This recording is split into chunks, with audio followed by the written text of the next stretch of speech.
The international tour took WWE to Glasgow, Scotland. And as I sit here, it honestly feels like we are building to BACKLASH. Doesn't feel like we're building to WrestleMania. Feels like we're building to BACKLASH. The only problem is BACKLASH is in May.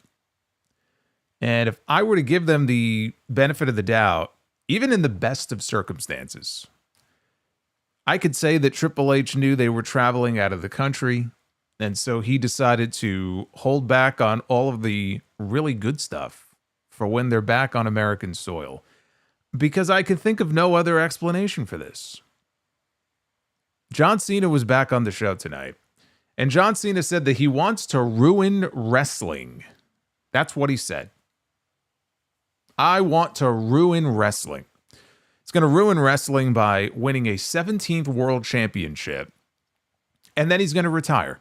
He's going to take his ball, and he's going to go home after he wins at WrestleMania. And he also dropped a spinner belt reference, and my heart jumped up into my throat because I thought this was going in a very different direction. I thought he was about to make a promise to us that I was dreading. Thankfully, it didn't go that way. That spinner belt was just god-awful. I'm sorry. I know that there are some people who are probably watching this right now who are like, you're crazy. I love the spinner belt. Maybe you're younger. You grew up on it. Maybe that was the first thing you saw. More power to you. I will take the giant Cody logo belt any day of the week over the spinner belt. Thankfully, he didn't take that in the direction I thought he was going to take it in. But we had Cody and John Cena in the ring together again tonight, second week in a row. And it was mostly copy and paste from last week. At least this week, we actually had a reference to him chasing after number 17, trying to beat the Ric Flair record. I am looking forward to the match. I'll say that. But again, it was mostly copy and paste tonight between these two. You look at Roman Reigns and CM Punk and Seth Rollins. They made that match official after SmackDown on Friday. It's going to be a triple threat match. We don't know which night. We don't know. Well, we could assume it's going to be night one, but nothing specific has been announced, but other than the fact that the match is going to take place. We did have Punk on the show tonight. The other two were not there. Punk did sort of tease that we might find out about this favor from Paul Heyman. He didn't specifically say that, but there's going to be a contract signing on SmackDown this Friday, and he's more interested in the fine print. He wants to know if there's something in that contract that he's looking for, if the thing that he wants is in the contract. So we may or may not find out that the Heyman favor is what he's referring to. Maybe we'll get some clarity on that on Friday. So they've announced that for SmackDown. You look at Gunther and Jey Uso, World Heavyweight Championship match coming up at WrestleMania. It feels like a mid-card match right now. They did forward some stuff tonight. Jimmy was on the show. But it feels like a mid-card match. Doesn't feel like a world championship match. Rhea Ripley, Bianca Belair, Io Sky. This build has been mid. Charlotte Flair, Tiffany Stratton. The build for that match has been mid. The stuff with AJ Styles and Logan Paul has been virtually non-existent. Drew McIntyre and Damian Priest. That match has not been announced officially yet, but they're going to have a WrestleMania match with no heat going into this match. There's nothing. We're headed very likely for a four-way, it looks like, for the Intercontinental Championship, which is what I talked about last week. Based on what they did at the end of the show tonight, I still feel the same way. It looks like we're probably going to end up getting a four-way. We may end up with another three-way, that one for the United States Championship. I don't know. I don't know. It's all very blasé right now. And, WrestleMania this year is 2 weeks later than usual. This is I think this is the latest WrestleMania that we have ever had. So it's about 2 weeks later than it normally would be. They're on this tour. Maybe they really are waiting until the last 2 weeks, to kick things into that next gear. And maybe in a few weeks, I'll change my tune. All I can do is I sit here and talk about this show tonight, as I will next week, as I will on Friday. I sit here and I do these post shows and I talk about these shows, almost in a vacuum. And I could only judge it by what I'm seeing on TV. And look, I'm not Marty McFly. Okay, I can't jump into my DeLorean and tell you, oh, it's going to get so much better in a few weeks. I can see now. I can see where it's going. Oh, you're not going to believe what they're doing 2 weeks before WrestleMania. Okay, I wish I could. I can make predictions on what I think is going to happen, but I cannot tell you what is going to happen. I cannot predict the future. Okay, I can just judge by what I am seeing, and what I am seeing, I am not impressed. And I do feel like as I was sitting here a year ago, heading into WrestleMania 40, I don't remember feeling this way. I'm not impressed. This show here tonight, this was average at best. This is your Raw Netflix review. It is Monday, March 24th, 2025. I am the Solomonster. Thank you guys for hanging out with me a little earlier than usual because we are on this international tour. And it's going to be the same thing next Monday. They're going to be in London. So we'll probably be live a little bit earlier then because it's a 3 o'clock Eastern start again instead of 4 o'clock Eastern. But thank you for being with me here tonight. Hit that sub button, hit that like button. Super chats are open. And we will be reading your messages a little bit later on. Whatever messages you may have. What did you think of this show tonight? What do you think about the build? How does this build to WrestleMania feel right now? Is there one match above all else that you are looking forward to more than most? And is there one... I'm not looking forward to that. But is there a match on the card that you would say you were hoping to be excited for and they have, in your view, dropped the ball so far? What would that match be? So you can write in and let me know.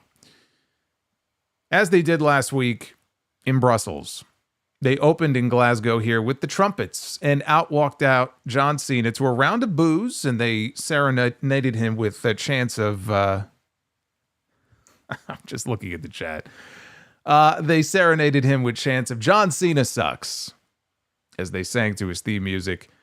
This week, he was wearing a black version of his Last Time Is Now shirt as he slow walked to the ring. And he gets in the ring and he asks the fans, do you have something on your mind? It seems like you have something you want to say to me. Of course, they all boo. Says he's turned the tables on the fans and they know that no one is safe. He can rip them all apart. Last week, he put a clueless kid on blast. Man, he is still going after this kid. This poor kid, he was memed all over social media. Now he says his poor, pathetic face was everywhere. Says WWE even posted it. And you all loved it. So he got fuck you Cena chants, which they censored here on Netflix. He says, who's worse? Him? The only guy who always tells the truth, or all of you? Whose best idea is to use profanity. Says you were the ones who love to watch and rewatch and meme a poor defenseless little kid getting destroyed. I don't need to single anybody out here because you all are horrible people. Says, no, tonight you get to find out how I make you pay for the abuse that you put me through. For 25 years, I have listened to your lies and your noise. But I didn't waste that time being mean like you. And almost like right on cue, he got chants of, shut the fuck up.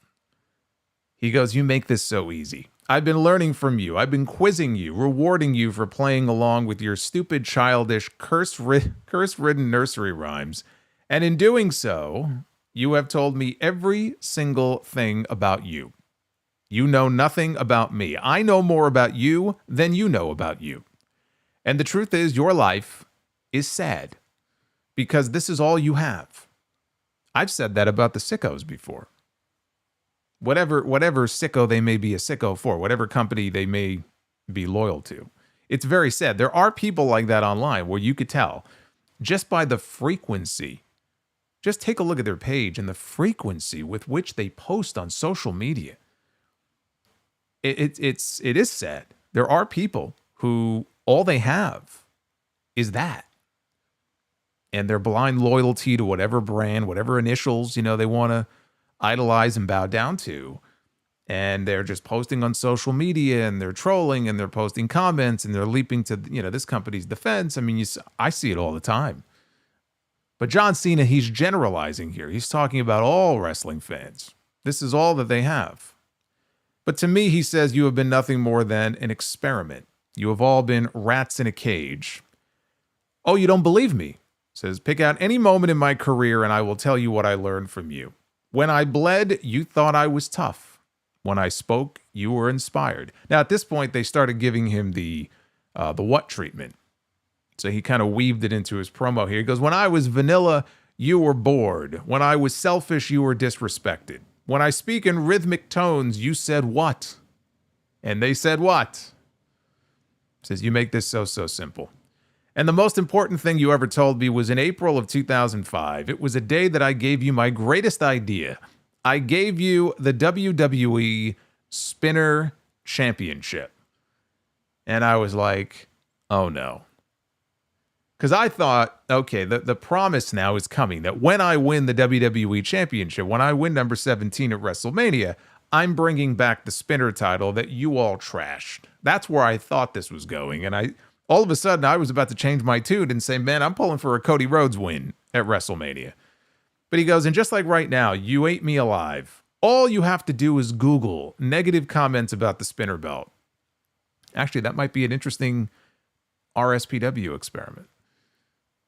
See if I can find some posts on that from 2005. He goes, all you have to do is Google negative comments about the Spinner belt. You said I was stupid because I changed your championship into a toy.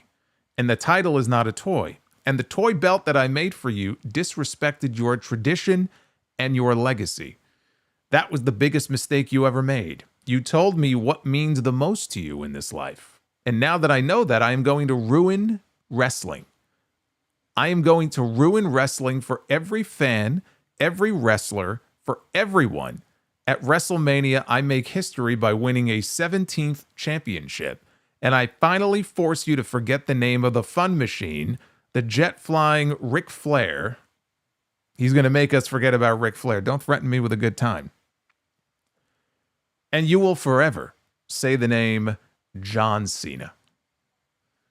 But even worse, I'm going to win that championship and retire with it. I am taking it home with me and leaving all of you to create a brand new toy belt because the real one comes home with me.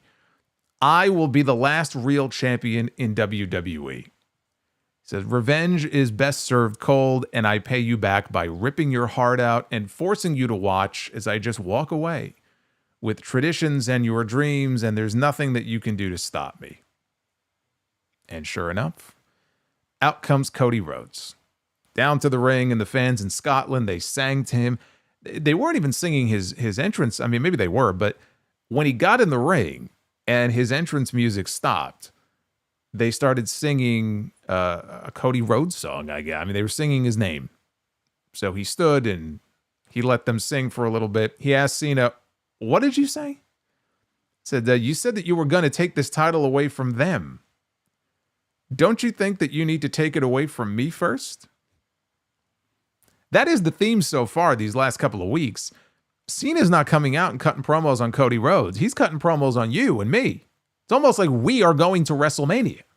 It's like we are the defending champion going into this match at WrestleMania.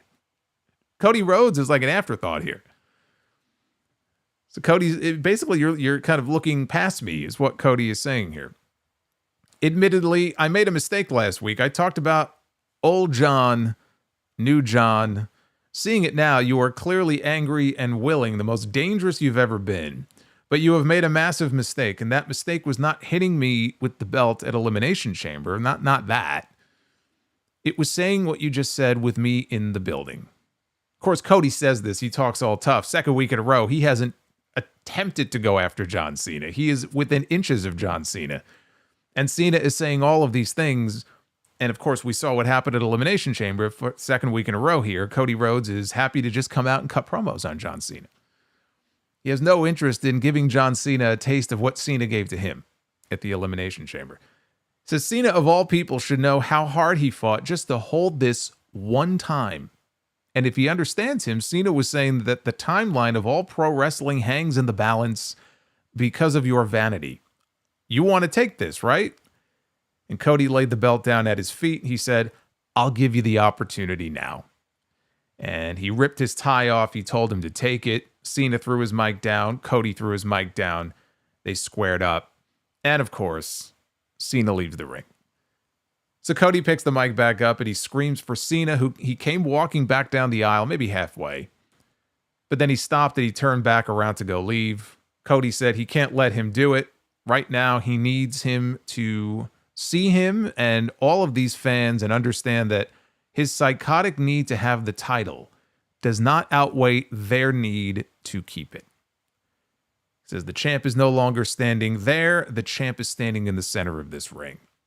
And seeing you walking away empty-handed, that is how you walk away from WrestleMania, and that is how you walk away from the WWE. I thought that this segment was fine. I think that's part of the problem. It was just fine. It did feel in many ways like a copy and paste. I mean, obviously it wasn't exactly the same. We had finally a mention of number 17 and Cena saying he's going to take the belt and leave with it and retire with it. But maybe it was the format of the segment. I don't know. It just felt very much like a carbon copy in many ways of what we already saw last week. Now, he did get into the mention of number 17, which was notably absent from last week's promo. But I did say, he's scheduled for 2 more shows tonight in Scotland and then next week in London. And maybe they don't want to give everything away in one night, which is understandable. But I just mentioned, that was a glaring omission that I assume he is going to have to bring up in these next 2 weeks. The other glaring omission was no mention of The Rock, who precipitated this entire thing. The whole idea that he wanted Cody to sell his soul. He wanted a champion. He wanted a brother. He wanted somebody that he can anoint. And Cody told him to go fuck himself.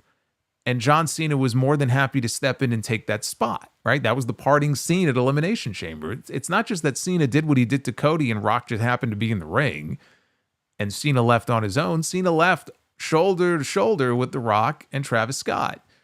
And we still have gotten no follow-up to that. There has been no Rock. There has been no Travis Scott. John Cena has not mentioned The Rock a single time. So that is something that perhaps on next week's show, maybe they'll bring him up. Maybe he will never get brought up because maybe The Rock isn't even going to be involved in this. I have every expectation that we'll see The Rock at WrestleMania. We may not see him until WrestleMania. I don't know. But it was a pretty important part of the story to get us to where we are now. So to sort of ignore it, Cody doesn't bring it up. Cena doesn't bring it up. It's like the elephant in the room. When or if they're going to bring it up, I don't know. So that was not mentioned here tonight.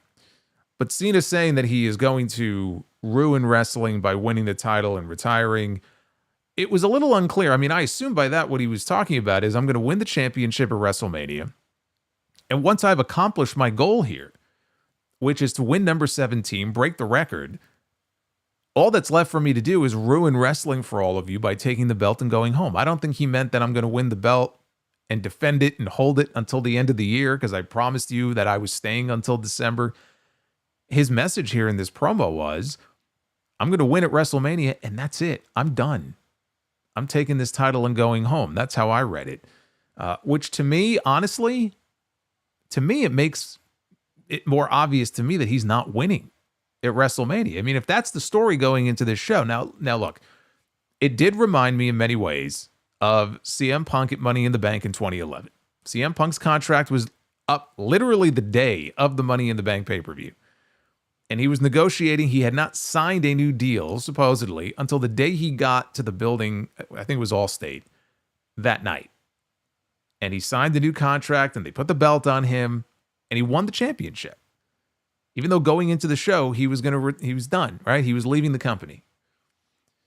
And he wins the WWE Championship, funny enough, beating John Cena for it. And he went home.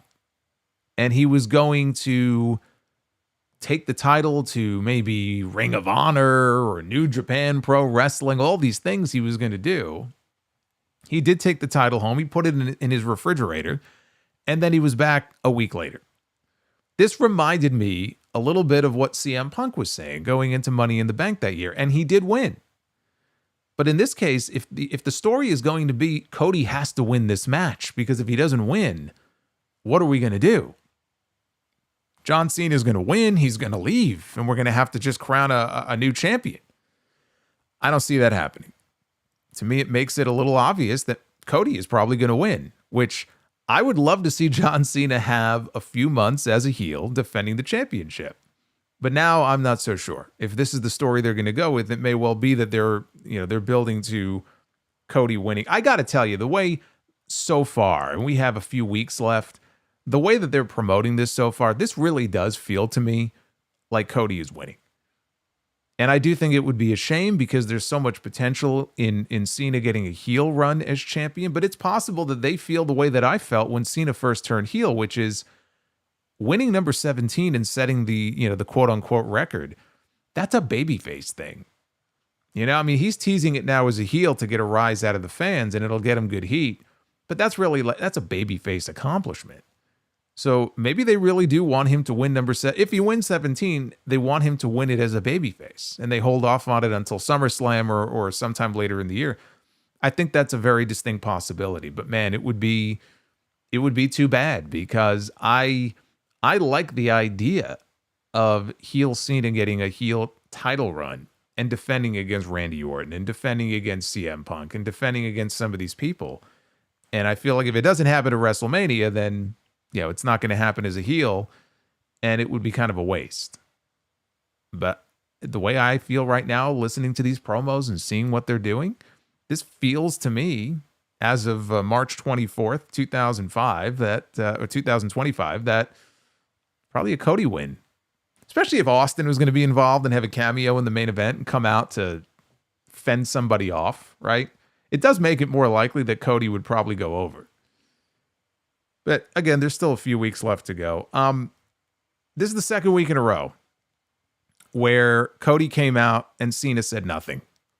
Said nothing. He made angry faces, but he just stood there. He stood there. He did not return fire on Cody. He let Cody say his piece, and then he left. And it's like as if he doesn't care about Cody. He doesn't talk about Cody. He talks about the fans and all the ways the fans have abused him and wronged him, and how my mission now is to just torment you and throw it back in your face. And that's all this dialogue has been so far. So the back and forth between them that I was hoping for is completely absent from all of this. And it would be one thing if I thought, okay, well, John Cena is going to be on the show every week between now and April 19th and April 20th, but he's not. Right now, he's only announced for one more show between now and WrestleMania, I believe, and that's next week. Now, that could change, and I certainly hope they add him at least to those last couple of Raws before Mania, but I don't know that he's advertised for those shows right now. So let's assume that next week is it. Let's say that next week could be the last appearance that we get on TV by John Cena. I find that hard to believe, but let's just say, okay? Are we not going to get more of a back and forth between these two? That's what I've been waiting to see. If next week is our last chance to get it, boy, that's pretty shitty. That's what I'm waiting for. I want him to return fire. I want him to take some of that anger and some of that resentment and rage and direct it towards Cody and let Cody go back and forth with each other. That's what I was looking forward to and would make this so much fun here on this road to WrestleMania. We're not getting that. And that's why it's like second week in a row. All right. Kind of a copy and paste for what they did last week. Cena didn't address him at all. And I would certainly hope that it's coming, but I'm looking at his schedule and I'm just saying, I don't know. I'm not so sure now. They're going to have to add some more dates to his schedule. But that could be the story. If Cena goes into WrestleMania and loses, it could be that he overlooked Cody. He was consumed by his hatred for the fans and trying to throw it back in their face. And I'm going to do this and I'm going to take it away from you. But he was overlooking Cody Rhodes. He was looking past him. And in the end, it bites him on the ass. That could be, the story that plays out at WrestleMania. He is going to be in London next week, and we'll see what happens. I really hope we have more of a back and forth on that show because that is the one big thing that I was looking forward to, and we're not getting any of it right now. It's cool that Cena is on the show getting booed. He's a heel. It still feels kind of weird to see him that way. Yeah, I'm glad they did it.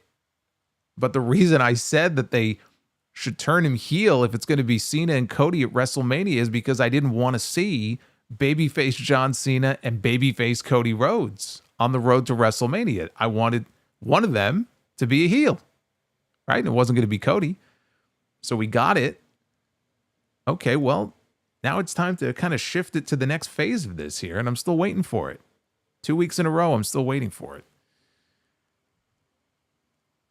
Next up was Jey Uso and a mystery partner. All week long, they promoted that Jey Uso was going to have a mystery partner on this show to take on Austin Theory and Grayson Waller. The mystery partner ended up being Brie Bella. She came out as the mystery partner for Jey Uso. My God, can you imagine? I don't even want to think about that. The mystery partner ended up being Jimmy after all. I figured that they were doing the mystery partner deal because it was going to be somebody other than Jimmy, although I couldn't figure out who that was going to be. I did hear from two people who were very upset that it wasn't Joe Hendry. Yes, Joe Hendry in Scotland would have gotten a huge reaction. What else does that accomplish? Joe Hendry is not on the WrestleMania card, so why are they going to take the TNA World Champion and put him on Raw to be Jey Uso's partner? Like, what purpose does that serve? Right now, we are in story mode. We are trying to build stories for WrestleMania. Joe Hendry is not wrestling at WrestleMania, so Joe Hendry does not need to be the mystery man here. And there really was nobody else who would have made sense other than maybe Sami Zayn. And I don't think Sami Zayn's going to be on the WrestleMania card. Probably not going to see him until after the show. Jimmy is the one who made the most sense. What I don't understand is why didn't they just promote that Jimmy and Jey were going to be back together on this show? Why did they have to do the mystery partner angle? Like, it's just so stupid. If it was going to be Jimmy, just announce Jimmy. I don't understand that. And the best part about this is Jey comes out down the aisle, normal entrance. He didn't come through the crowd, but he comes out and all of a sudden behind him is Jimmy. He pops up and Michael Cole's like, oh, wait. And he points out, who's behind Jey. And this is, I swear to God, this is exactly what Michael Cole said. He goes, wait, look, it's Jey's brother. No mention of Jimmy's name. It's Jey's brother, everybody. Like, okay, can you make the guy sound like even more of a fucking sap? So anyway, this was the first time that Jimmy and Jey have been in just a straight, regular tag team match together on television since Money in the Bank in 2023. That was the night that Jey pinned Roman, and then they went on to have that terrible match at SummerSlam. So that's how long it's been. Theory went for his rolling finish, but Jimmy countered into a Samoan drop and then made a hot tag. I wonder if it says that on Jimmy's birth certificate. What do you think? On Jey's, it has his full name. And then on Jimmy's, it just says Jey's brother. I'm sure that must make him feel real good. Jimmy is Voldemort now. Yeah, I guess so. So later on, Waller made a blind tag, and he and Theory did some double team work on Jey. Theory went for an elbow drop off the middle rope, but Jey rolled out of the way. Jimmy tagged in. Jey tossed Waller into the air, and Jimmy caught him with a Samoan drop on the way down. Jimmy went to the ropes. He got crotched by Grayson Waller. Both men tagged out. Jimmy elevated. Theory was charging in, and he elevated Theory, who ended up getting speared by Jey on the landing. At least that was a better spear than whatever that trash was we saw from him last week. The Usos then hit their one and done, and Jey pinned Theory to win the match. Now, when the match was over, the Usos are on separate turnbuckles. They're celebrating when Gunther shows up, and he knocks Jimmy to the floor. Jey hits Gunther with a pair of super kicks and went for a spear, but as he was getting ready to charge in to go for the spear, he slipped. And it was brief, but he slipped, and then he tried to recover, but Gunther took him down and worked him over with elbows until Jimmy hit the ring with a chair, and then Gunther bailed. Now, later in the show, Jey was sitting on the steps backstage. He was looking all despondent. Jimmy sat down next to him, and Jimmy wondered, like, what's going on with you, man? Last few weeks, he could see that Jey was in his own head. Said Jey hit that dive perfectly for 15 years before last week. Last week's dive, he said, became a meme. That was when he did the flip dive out onto Waller and Theory, and he got caught up in the ropes, and he fucked it up. Says it became a meme. It became a joke. Then he went out there tonight, and he slipped. If he's going to keep going like this, he goes, you're not going to win at WrestleMania. Jey snapped back and said that, I know that. And he said that he couldn't beat Gunther. I can't beat him. He goes, I'm 3-0 against him. I'm like, oh my God, he's botching the promos now too. Now you can't tell me that was on purpose. Clearly, what they did tonight obviously was part of the story, okay? But I laughed. Like, there's no way in that promo that he meant to say 3-0. And it's just, the storyline is like he's botching and fucking up because he's in his own head. And then in the actual promo, he fucked up the record. Like, you can't make this shit up. So he's actually 0-3 against Gunther. Jimmy said that this Jey cannot beat Gunther. The Jey that Jimmy knows is the Uso that he needs, the right-hand man, and that Jey can beat Gunther. The one who won the Royal Rumble. That's the Uso that he needs. So then it just so happened that Jimmy, he's looking at something that we can't see off camera. And it was Gunther, of course, right? He went walking by. So Jimmy, he walks off, he leaves Jey, and he walks off. He goes and finds Gunther in the hallway. And he confronts him, and he challenges him to a match next week. And Gunther said he accepts as long as Jimmy doesn't trip like his brother. And Jimmy just hauled off and slapped the crap out of him. It sounded like a gunshot went off. And so Jimmy walked off, and Gunther just stood there, and he took it. And he stood there, and he smiled for the camera. And I was like, God, that slap, that reminded me of the slap that Stephanie gave to Benoit on that episode of Raw backstage. I want to say it was 2000, maybe 01. It was either 2000, 2001. I think it was 2000. Which is still the hardest slap that I have ever heard. And Benoit smiled. Like Gunther smiled here, Benoit smiled. It was very creepy. But this is more like it. This is more like it. You know, when Jey slipped and the announcers kept drawing attention to it, Pat McAfee mentioned it, I figured, okay, what they're doing here is they took what was a real slip up last week, and now they're incorporating it into the story. That was my first thought, you know, when I saw it. I saw him slip tonight, and as soon as the announcers were talking about it, I'm like, okay, this is part of the story. Like, even before I saw this segment. Was the botch dive last week intended to be botched the way it was? I don't think so. But if it wasn't, they're incorporating it now into the story that he can't get out of his own mind. He can't get out of his own way. And it's affecting his psyche now. He's fucking things up when he goes out there because Gunther is in his head. So that's the story that they're trying to tell here. Maybe they decided to take a real botch and incorporate it into the story. But either way, I hope now they are heading finally in the right direction with this, because everything up until this point, I'm sorry, has been fucking awful. This is a World Heavyweight Championship match at WrestleMania. And I know it's not closing night 2. It's the secondary of the 2 titles because it was only established a few years ago. It's kind of the redheaded stepchild between the 2 belts, right? We already know this. Whatever the belt was that Roman Reigns held, that's the real title. That's the WWE title. But everything they've done so far for this World Heavyweight Championship match of WrestleMania has been atrocious. Next week, we're getting Gunther and Jimmy. And I've been saying, Gunther needs to go after his brother and destroy Jimmy. That's what he needs to do. And I'm hoping that next week, that's exactly what we get. I hope we get that. And I also hope we get that harder edge that Jimmy was trying to pull out of his brother here in this segment, telling him, like, the right-hand man. That guy who was always walking around pissed off when the bloodline was out there and he didn't want Sami Zayn as part of the bloodline. That's the Jey Uso that he wants to see. That's the Jey Uso that I want to see. You know, I know the fans like to yeet, and Jey comes out and it's yeet every 5 seconds, but like, we need some of that Jey Uso in this feud here. So if they can start bringing that aspect of his character to the forefront, I think that'll help and that'll make things better. But Gunther doing something dastardly to Jimmy next week is a must. He can't just go in there and beat him and then put him in a sleeper and then here comes Jey. Yeah, like, he's got to do something that really sets Jey off.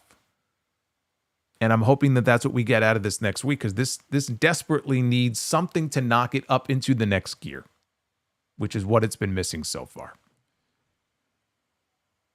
They aired a comedic history package on El Grande Americano, and it started by focusing on Lucha Libre legends before playing up El Grande Americano having the best moveset. before playing up El Grande Americano as the greatest luchador of them all. But then he disappeared. He disappeared after all of his peers became jealous. That was sort of the crux of this video package. They come back live. Dragon Lee and Rey Mysterio are in the back with Adam Pearce. And they're telling Adam Pearce that the person in this video that they just showed is clearly Chad Gable. Which actually, however they put that video package together, it actually looked nothing like Chad Gable. But that's the idea. Like, it's clearly Chad Gable. Chad Gable shows up. He's got the sniffles. He sounds like he's sick. And he says, you guys are wrong. He goes, I'm also sick and I have a doctor's note. So I'm not going to be able to wrestle my scheduled match tonight against Dragon Lee. And Adam Pearce takes the note. He looks the note over and he tells Ray, well, you know, the note looks legit. How would he know this, by the way? How does he know that Chad Gable didn't just have some quack doctor or one of the other fucking Brutus Creed sign a friggin' doctor's note? But he took one look at it and he goes, well, I'm sorry, Ray. You know, it looks like a legitimate letter here. So Gable suggested that Dragon Lee wrestle El Grande Americano instead. And Lee accepted, and at the end of the segment here, Ray was heading out and he stopped and he went face to face with Chad Gable and he whispered to him, you're a real jackass. I thought that was funny. So that was the end of that. We had Lyra Valkyria against Raquel Rodriguez. This was for the Women's Intercontinental Championship. Rodriguez booted Valkyria out of midair to take control ahead of a commercial break. She hit a jackhammer following the break for a 2 count. Valkyria countered a suplex into a DDT. Liv Morgan was out there. She placed Raquel's foot on the rope to break up the pin. For the finish, Valkyria countered out of a Tejana bomb attempt into a clunky victory roll for the win to retain the title. Morgan and Rodriguez, they attacked Valkyria when the match was over, and then Bayley's terrible music hit, Role Model. Here she comes, Role Model. She comes down to the ring. She immediately makes the save here, gives Valkyria her belt back after running off the heels, and they posed together. The match itself, it was okay. With Bayley coming out, I don't know if the idea now is Bayley and Lyra coming together to challenge for the tag team titles. I don't know if the idea is that Bayley wants to challenge her for the Intercontinental title at WrestleMania. It seemed to me like there was a real issue boiling over between Bayley and Roxanne Perez. Boy, they sure got away from that, didn't they? That's a dead issue now. It looked like they were on a collision course for WrestleMania weekend. WrestleMania, maybe Stand and Deliver. They've done nothing with that. I mean, they had something there, I thought, and they threw it away. For what? Maybe she's going to challenge Lyra for the IC title. You know what? As I recall, when they wrestled all those weeks ago, I do believe that Bayley beat her. That was a qualifying match for the Elimination Chamber. So if I'm remembering correctly, then Bayley would have a case to make that, look, I beat you before. So I should get a shot at the Intercontinental Championship. At least that would make sense if that's where this is headed. So the New Day, who last appeared on this show 2 weeks ago when they beat the LWO, they cut a promo during the commercial break proclaiming that they would win the tag team titles at WrestleMania. And they also appeared on the actual show later on. A few segments later, they were in Adam Pearce's office and they were demanding a shot at the World Tag Team titles. Pearce told them, no, you cannot just demand a shot because you think you're the greatest team in the company or you're the greatest team of all time. When you're ready to have a match to prove that you deserve it, come back and talk to me. Then they aired a video package showing the Triple H Rock match, the ladder match they had at SummerSlam in 1998 for the Intercontinental Championship. This was meant to do 2 things. Number 1, promote the fact that Triple H is the headline inductee into the Hall of Fame this year, and also promote the fact that we are getting another IC title match on this show. We had 2 of them, right? We just had the women's, and the main event tonight was an Intercontinental title match between Penta and Bron Breakker. So it kind of served 2 purposes. You know, that ladder match at SummerSlam in 98 is a classic. And the funny thing about that is they went so far over their time, as I recall. I think they got in trouble when they got to the back. It was, I don't know what they were allotted for, but whatever it was, they just kept going. They got the cue to go home, and they just kept going. And that ended up being the best match on the entire show. And then as it turned out in the main event, Stone Cold got legitimately knocked out and was very loopy and not himself. And I still think they went 20 minutes, but the ladder match went like 25 or 27 or something like that. So it all worked out in the end, because otherwise that match would have been shortchanged. But they also slipped in a small mention here of the fact that, oh yeah, the Natural Disasters are going into the Hall of Fame. The Natural Disasters were announced today, officially, even though I told you about this last week, because WrestleVotes already mentioned it, that Earthquake and Typhoon are being inducted into the Hall of Fame. They didn't air the video on this show. They put a little video package on WWE.com, I think, or on the YouTube channel. But it was almost like an afterthought. They put the graphic up, and you saw Triple H and Lex Luger and Michelle McCool, and it's like, oh, I guess the Natural Disasters are going in. And I was curious because some people were saying you got to see these ticket prices. So I went to Ticketmaster to see how much tickets are going for the Hall of Fame. If you would like to attend the 2025 WWE Hall of Fame ceremony, the cheapest seat available is going to run you at least $200. It's actually more than that, but it's going to be at least $200 for the cheapest seat. The most expensive seat, $1,500. So if you would like to attend the Hall of Fame and see Michelle McCool and the Natural Disasters inducted into the Hall of Fame, you've got to pony up the cash. They're out of their fucking minds. Adam Pearce was in the ring with the contract from last week for the Women's World Championship match of WrestleMania. He said Rhea Ripley signed her name on it as well as Bianca Belair and Io Sky. But that does not mean that she is getting a title shot at WrestleMania. Quite the contrary, she is not getting a title match at WrestleMania. And everybody booed. Pearce said that he's been trying to assign Rhea's title rematch now for weeks, but in the meantime, Bianca Belair won the Elimination Chamber. She earned the title match at WrestleMania. Rhea, meanwhile, only wanted the title rematch on her terms. I thought to myself, I thought they did away with these automatic rematch clauses. Didn't they do away with this like years ago? I didn't think it was a thing anymore. Apparently she's owed a title rematch. Why? She lost fair and square. She lost because of a stupid mistake that she made in that match. Nobody got involved physically in the match. Nobody cheated her out of a win against Io Sky. Stipulation was that the winner of that match after the chamber would go on to defend the championship at WrestleMania against Bianca Belair. That person is Io Sky. So I don't know why Rhea is owed a rematch before WrestleMania. That's kind of weird. So he was about to make an announcement, but he was interrupted by Io Sky. And the Women's World Champion comes out. She's coming down the aisleway. And she says, I don't care about the contract. Rhea Ripley, Bianca Belair. It doesn't matter who it is. I will take them both on because I am the Women's World Champion. And everybody cheered. Pearce said he appreciates that. And he knows she's a fighting champion. But if she'll just hear him out. And before he could say anything else, he was interrupted by Bianca Belair's music. She comes down to the ring and she says, she earned a title match at WrestleMania by going through the Elimination Chamber. So she is not about to let Rhea Ripley headbutt her way into this match. If she did not earn it, then she does not deserve it. And Pearce tried to speak again. He was interrupted, though, by Rhea Ripley's music. So she joined the party. She doesn't give a damn, she says, about WrestleMania, and she doesn't care who she has to go through to get her title back. She walked right up to Adam Pearce face-to-face and said, all I want is my rematch. Bianca said that Rhea waited 3 weeks, and she can wait another 3 weeks, and then she can get her rematch with her. And they started arguing again and again. Io tried to intervene. She got shoved away.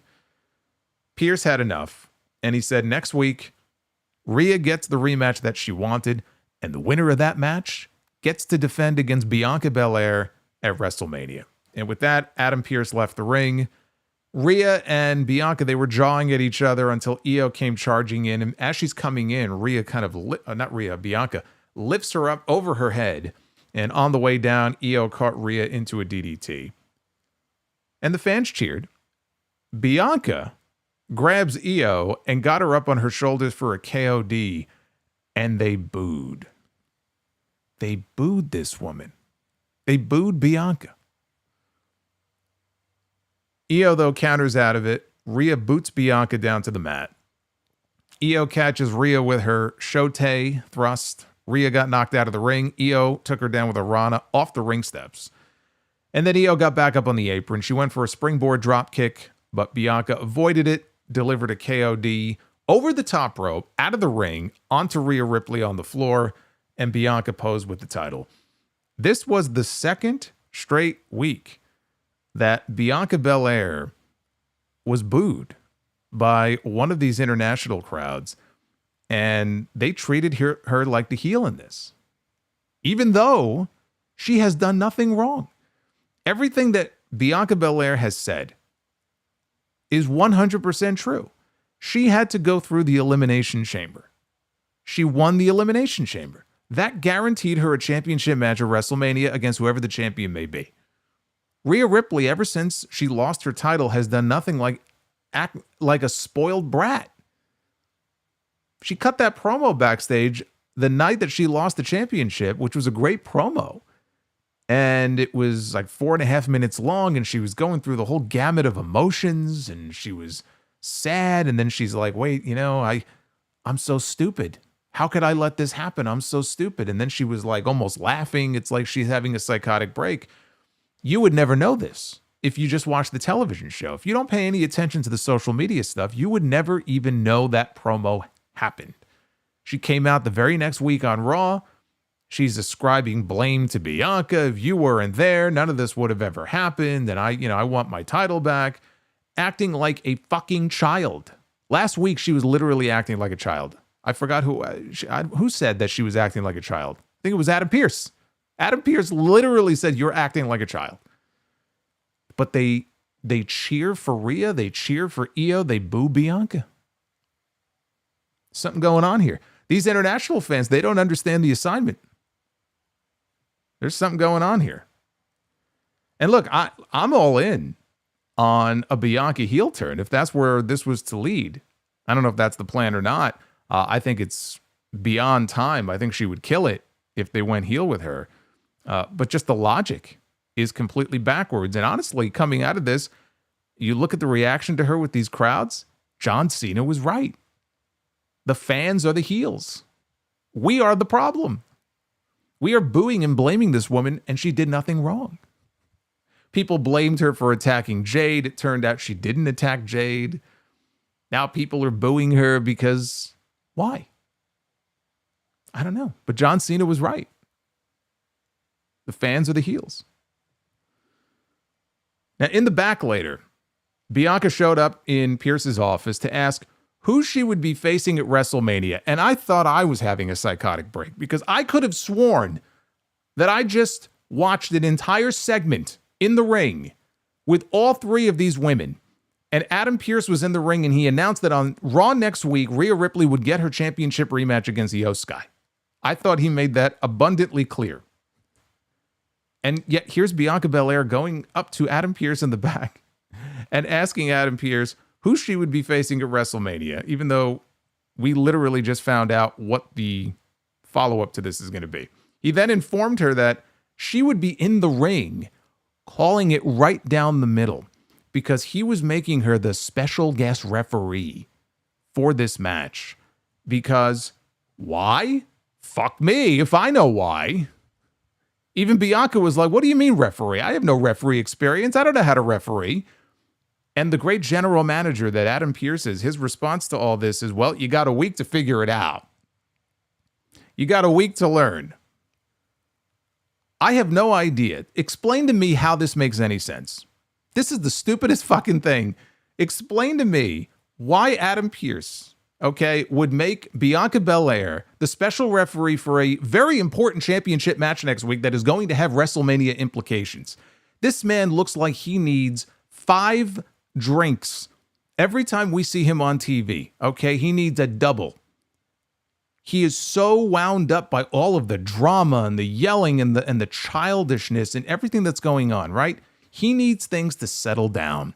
So his solution to this is, I'm going to make a championship match on Raw next week with WrestleMania implications. And you know what else I'm going to do? I'm going to take somebody who has no experience whatsoever as a referee, and I'm going to make them a referee for this match to make absolutely sure that things are called right down the middle and there's no controversy, because we all know there's going to be no controversy coming out of this match next week. Like, from a general manager point of view, what fucking sense does this make? None. None whatsoever. All he's doing is inviting more trouble. Because we all know that this match is going to have some kind of bullshit finish, and we're going to get to the place where we all know this is going, which is inevitably a triple threat match with all three women involved at WrestleMania. But you could still get to whatever bullshit finish we're going to get next week by not having Bianca as the special referee. I just think under the circumstances, it makes him look like a fucking fool. When this woman is like, what do you mean I'm the referee? I don't want to be the referee. I have no idea what I'm doing. Oh, you'll be fine. This was all very stupid. We had Dragon Lee against Grande Americano from the Gulf of America. You know, using that dumb Gulf of America shit is actually kind of a clever way to put heat on this guy. So he comes out to the ring and he enters to a mariachi version of Lex Luger's All-American music. Gable hit Dragon Lee with an exploder off the apron ahead of a commercial break. They exchanged chops after the break until Lee hit a snap German suplex and then a drop kick. Lee sprinted at Gable. Gable absolutely sent him into orbit with an overhead suplex into the corner. Lee avoided a moonsault. He hit a Liger bomb for a 2 count. And so with Gable dangling upside down in the corner, Lee set up for a double foot stomp. Gable, though, sits up and he grabs Dragon Lee's mask and he rips the mask right off his head. And now he's down on the mat. Dragon Lee is covering his face. His face is buried in his hands, buried in the mat. He's frantically just trying to make sure he can cover up his face. And Grande Americano, he applies an ankle lock. And he can't reach for the ropes while also covering his face, you know, and he struggles for a few seconds and then finally he taps out. This I liked. This was a good match, and the crowd was into it. I thought it was a fun little match here. I know some people may crap on what they're doing with Gable. I'm amused by it. I'm just happy that he seems to be headed for an actual match at WrestleMania this year. He had no match last year. He's going to have a match this year. I'm fairly certain. I mean, I guess I shouldn't say for sure. He'll end up in the fucking Andre Battle Royal. But it looks like he's going to have a match, but exactly what they're doing with this, I don't know, because I would have swore to you up until a week or two ago that there was going to be some variation of New Day and the LWO, New Day and Gable, maybe against the LWO and Penta, or maybe that's where they would debut Rey Fenix, you know, Rey and Dragon Lee and Phoenix or Penta or something. And now it's like New Day is barely on the show, and they have said they want to go after the World Tag Team titles. So where does that lead Grande Americano here? It could be the idea that I floated a few weeks ago, where we're going to get to WrestleMania. There's going to be an open challenge. He wants to fight the best luchador that there is, and that's where they debut Rey Fenix, which would be a hell of a way to debut Rey Fenix. It could be that. It could be the idea that I mentioned 2 or 3 weeks ago. And I'd be okay with that. But I don't hate this. Like, I'm amused by it. Let's be honest here. If they weren't doing this angle, what would Gable be doing right now? You know what he would be doing? He would be keeping a seat warm and catering. He wouldn't be doing anything on this show. If Triple H really wanted to push Chad Gable at a high level, don't you think he would have been pushed at a high level by this point? They've had chance after chance after chance. We all know how fucking great this guy is. But I think that they see him at the level that he's at, and he could be a comedic heel. You know, he can be that guy, and he can be an entertaining part of the show, but that's all he's ever going to be. People need to let go of this idea that one day he might be a world heavyweight champion or something, right? I love the guy. I think he's fantastic. But you got to be realistic about this. If it was going to happen, either it would have happened by now, or he would be in a much better position than he's in, and you could kind of see, oh, they might be building him for that. They're not building him for anything. This is probably as good as it gets for Chad Gable.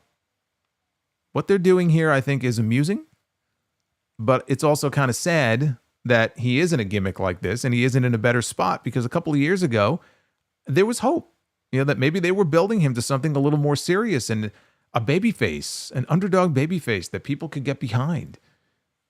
And now he's doing this. But again, I think people need to let go of this idea that, why is Triple H not doing more with Chad Gable? Why isn't he competing for championships? When we were talking about the draft window, right, the transfer window, and the idea that they might move American Made over to SmackDown and maybe he could challenge for the U.S. title because Chad Gable is U.S. champion. I mean, it just kind of sells itself, doesn't it? That might be the pinnacle one day of where he'll get. But even that didn't happen. And it's not as if the U.S. title picture on SmackDown is so much better right now. Let's be honest. But yeah, that's the situation with Gable as far as what they have him doing. Now we got to get to CM Punk, because CM Punk was on this show and he was out to the ring next to address the Glasgow faithful. And they were very happy to see him. Got a great reaction. He said he's not in a good mood. What else is new? He's a little pissed off, even though it's hard to be mad when you come out to an ovation like that. He said he's jet lagged. He hasn't slept well past few days. I am the Shut the fuck up. Now I'm pissed off. Fuck that tree. Jeremy Rose letting us all know what he thinks of the learning tree. I did see that video, by the way, of Jericho being put in his place by that little kid at, I guess it would have been Collision the other night. I was entertained by that. I don't know if the kid was planted or not, but I was entertained by that. That might be the most entertaining Jericho segment that I've seen in years. So Punk said he's jet lagged. He hasn't slept well in the past few days because of the uncertainty around this road to WrestleMania. Which, by the way, apparently he says, I have a match. It's true, because you saw that really nice fancy graphic that they put together. But what he wants, he's not getting. Or is he? What he wanted to do was win the Royal Rumble. And he didn't. Then he needed to win the Elimination Chamber. But because the more things change, the more they stay the same, he works with children. Like, oh God, I don't even want to look at social media. I don't want to look at my timeline for the next week.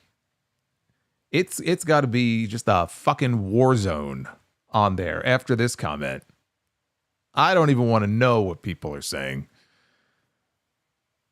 But he said, the black belt undisputed champion of being a little piss baby, Seth Rollins, screwed him at the Elimination Chamber, which doesn't get him what he wants.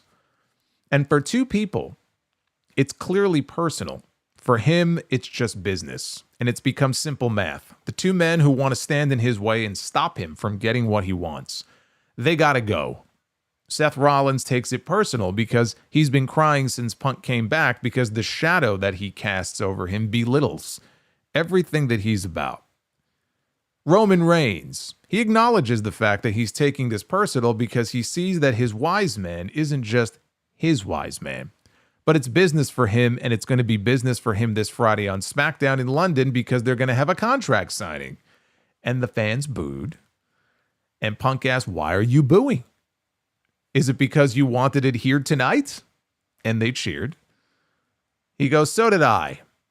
He wants to read the fine print, and he wants to see if the contract gets him closer to what he wants, or if it's just another rug pull, he said, from the powers that be. So Seth, Roman, fuel up the jets. Since you couldn't grace us with your presence here in Glasgow, I will see you at the contract signing in London. But there's two things that he wants them to remember. Neither of them have ever beaten him without the other's help, because they can't. And two, he brought them into this business. He cannot wait to be the man that takes them both out of it. Best in the world. Leaning in to Punk being the one who created the Shield. I like that.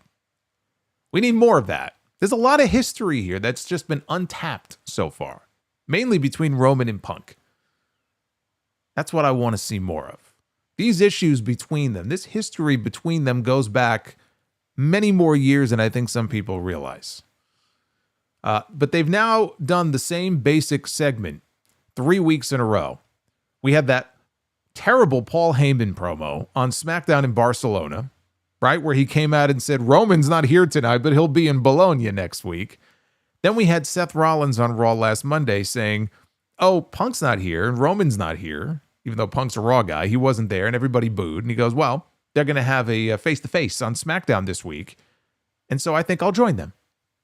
So I'll be on that show. And here tonight, we had Punk saying, Roman's not here, Seth's not here, but there's going to be a big segment, not tonight, but on Friday in London. And so I'll be there with them. At least out of all three of these promos, Punk cut the best one out of all of them. But the tease here, no mention of the favor, like he didn't use that word, but clearly they were teasing the possibility that we may find out, what that favor is. Maybe it's worked into the language of the contract. Maybe it's something that he and Paul have talked about and Paul's going to get it into the fine print. We'll see if the favor aspect of this comes into play, but what do I think this is? I mean, to me, the most obvious thing would be he wants to know if it states in the contract that this triple threat match at WrestleMania is going to be one of the main events of the show. Now, if you are of the mindset that there's only one real main event, then it's not going to be these three guys, right? We already know what the real main event of the show is going to be. But there is a main event on night one. There's a main event on night one, and there's a main event on night two. You don't have to like it, but there's a main event on both nights. And CM Punk for years said that he wanted to be in the main event of WrestleMania. So when he talks about, I can't wait to find out if I'm going to get what I want or if they're going to pull the rug out from underneath me, I think that's what it's in reference to. I do agree with people who think, you know what, this is a main event with nothing on the line. You can make exceptions if there's like an attraction match. Stone Cold Steve Austin comes out of retirement to wrestle Kevin Owens, right? That didn't need any championships. It's fucking Stone Cold back in the ring for the first time in 19 years, right? That's your main event. There are exceptions, but I would agree that there should be something on the line here. And the most obvious thing on the line would be a future world championship match. Whatever brand that you are attached to, if you're Roman Reigns and you win that triple threat match, you earn the right to challenge for the WWE Championship at a later date. If you're Seth Rollins or CM Punk, you would get the right to challenge for the World Heavyweight Championship at a later date. These are three of the biggest stars in the entire company. You mean to tell me you can't justify making this a number one contenders match? And having something tangible on the line? Of course you can. Roman Reigns was your world champion for 3.5 years. Seth Rollins was your very first world heavyweight champion, and CM Punk is CM Punk. No different than John Cena not having to qualify to get into the Elimination Chamber. It would not be a heavy lift to have that contract signing on Friday and have Nick Aldis out there saying, this is a number one contenders match. So the stakes have just been raised way high. And whoever wins this, not that they're going to get added to the match on night two. I don't necessarily like that idea. I think it should still be Cody and Cena. I think they're having their own separate issue. But at a later date, become number one contender, you get a world championship match. That, perhaps, is what Punk is referring to. I still think it's more of a reference to him getting the main event. But again, we'll see. I mean, I don't like the idea that we have three of the same types of segments 3 weeks in a row, but Roman's not on every show. Roman's a SmackDown guy. They want to save the contract signing for SmackDown, and so this is what we end up with. The idea that maybe there would be fine print in there that says Heyman is Punk's wise man for the match, like, who gives a shit? You know what I mean? Like, does that need to be language in a contract? Like, I don't think that's what he was referring to here. It could be if he just wanted to fuck with Roman and play mind games with him, but would make more sense if it was stipulated that it would be a main event and or a number one contenders match. Find out on Friday. They closed the show, speaking of championships, they closed the show with Bron Breakker defending the Intercontinental title against Penta. Penta gets his first title match He's been here 2 months. He's already getting a championship match. This guy has done well for himself. You know what I loved? I love the fact that we got Penta in a match, and it wasn't against Chad Gable, Ludwig Kaiser, or Pete Dunne. He actually got to wrestle somebody else. That's good, because he's been wrestling the same guy since he debuted. Penta took Breakker down with a Hurricane Rana. Breakker went to the apron. Penta jumped from the middle rope for a move, but Breakker caught him with a knee strike coming off that sent Penta out to the floor. Breakker then did his jump. We see him do it in every match from the apron where he clotheslines the guy. They both go hurtling over the announce desk. And they showed Dominic Mysterio and Carlito. They were walking out and getting booed as we were heading into the final commercial break. Breakker blocked a Mexican Destroyer. He hit a military press gutbuster for 2. Penta used a Hurricane Rana from the apron into the ring to yank Breakker off the ropes and down to the mat. Penta followed with a flip dive out to the floor. And then back inside, a Destroyer connects for 2. Bron follows later on. He did his step-up Frankensteiner. So now Breakker is setting up for a spear. Dominic distracts the referee. Carlito tries to interfere, so Breakker pulls him into the ring and he gives him a spear. Dom chop blocks Bron right in full view of the referee, and so the referee has no choice but to call for the disqualification. Bron went after Dominic.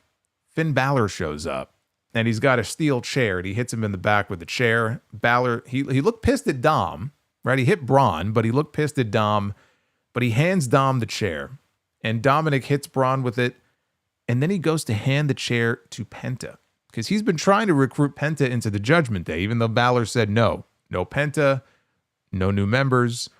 He's handing the chair, and Penta is having this crisis of conscience, and he's looking at the chair, and he's looking back at the fans. What's he going to do?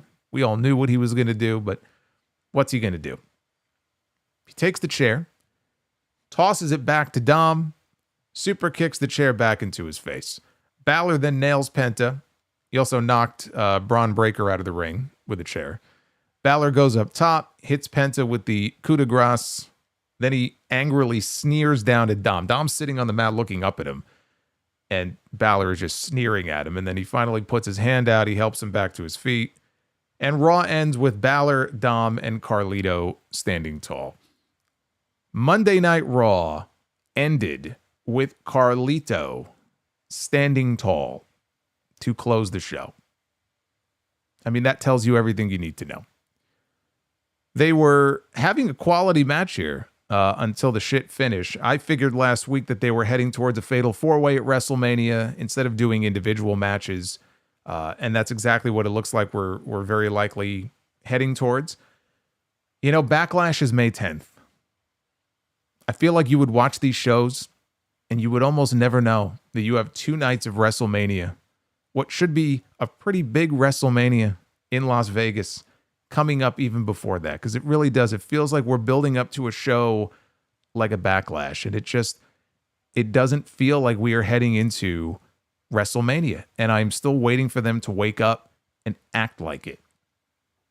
And I shouldn't have to wait until they get back to the U.S., right? These international crowds are very lucky because they pay to go to these shows. I'm sure they pay real good money to go to these shows. And they may be happy enough to see the stars. So they get to sing Cody's song, and they get to see Punk, and they get to see Penta, and they're having a good time. But I really think they're shortchanging these fans, because these shows that they've been giving them have been very average at best.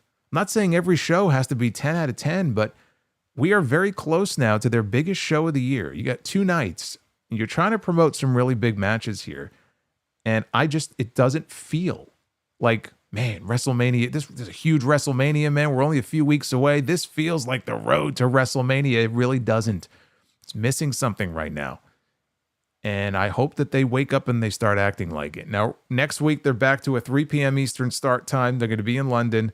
Cody Rhodes, John Cena, once again, under the same roof. They go face-to-face. Very likely they'll go face-to-face. Maybe they'll give us the same segment 3 weeks in a row.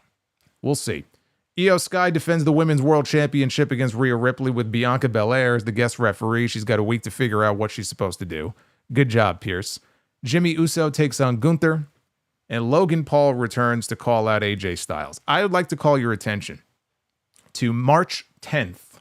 That was when Raw was at Madison Square Garden. We had the cage match that night with Punk and Rollins, that great cage match.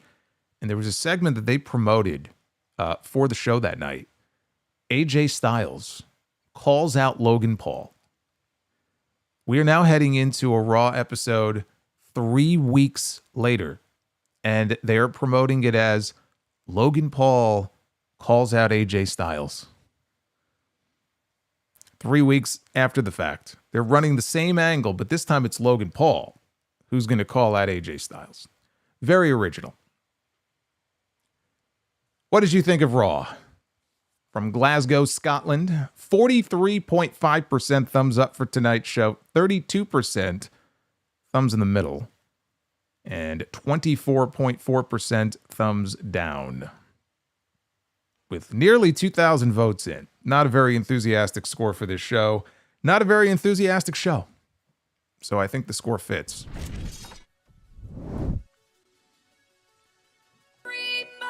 Oh, my God. You know what, though? I feel like tonight, I feel like it fits. I do. I feel like it fits. Let's take a look at some of your messages here. Actually, let's take a look at all of your messages, because I'm going to go through every single one of them here. And thank you, by the way. We are currently at 460 likes. We have another goal for a bonus Be the Booker super chat goal going in the chat. So if we hit that, then we will do 2 rounds. But that'll be up to you.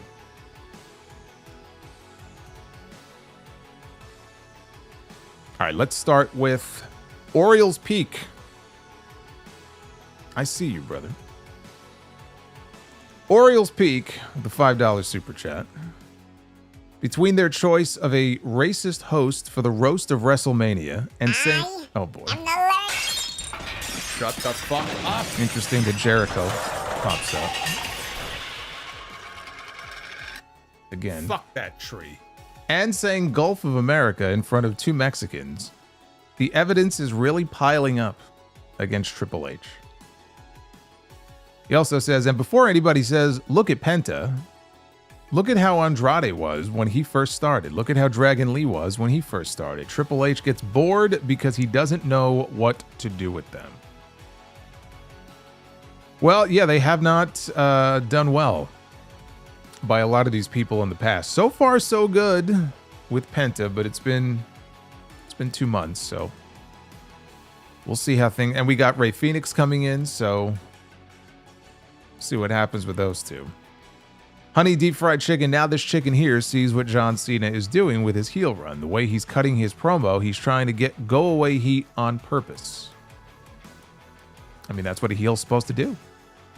That's why he didn't change his music. He doesn't want to be the cool heel. Also, Triple H needs a vacation after WrestleMania. His mojo is growing stale. Shawn Michaels should help out Triple H with creative ideas on the main roster. The best moveset. Owen Curtis.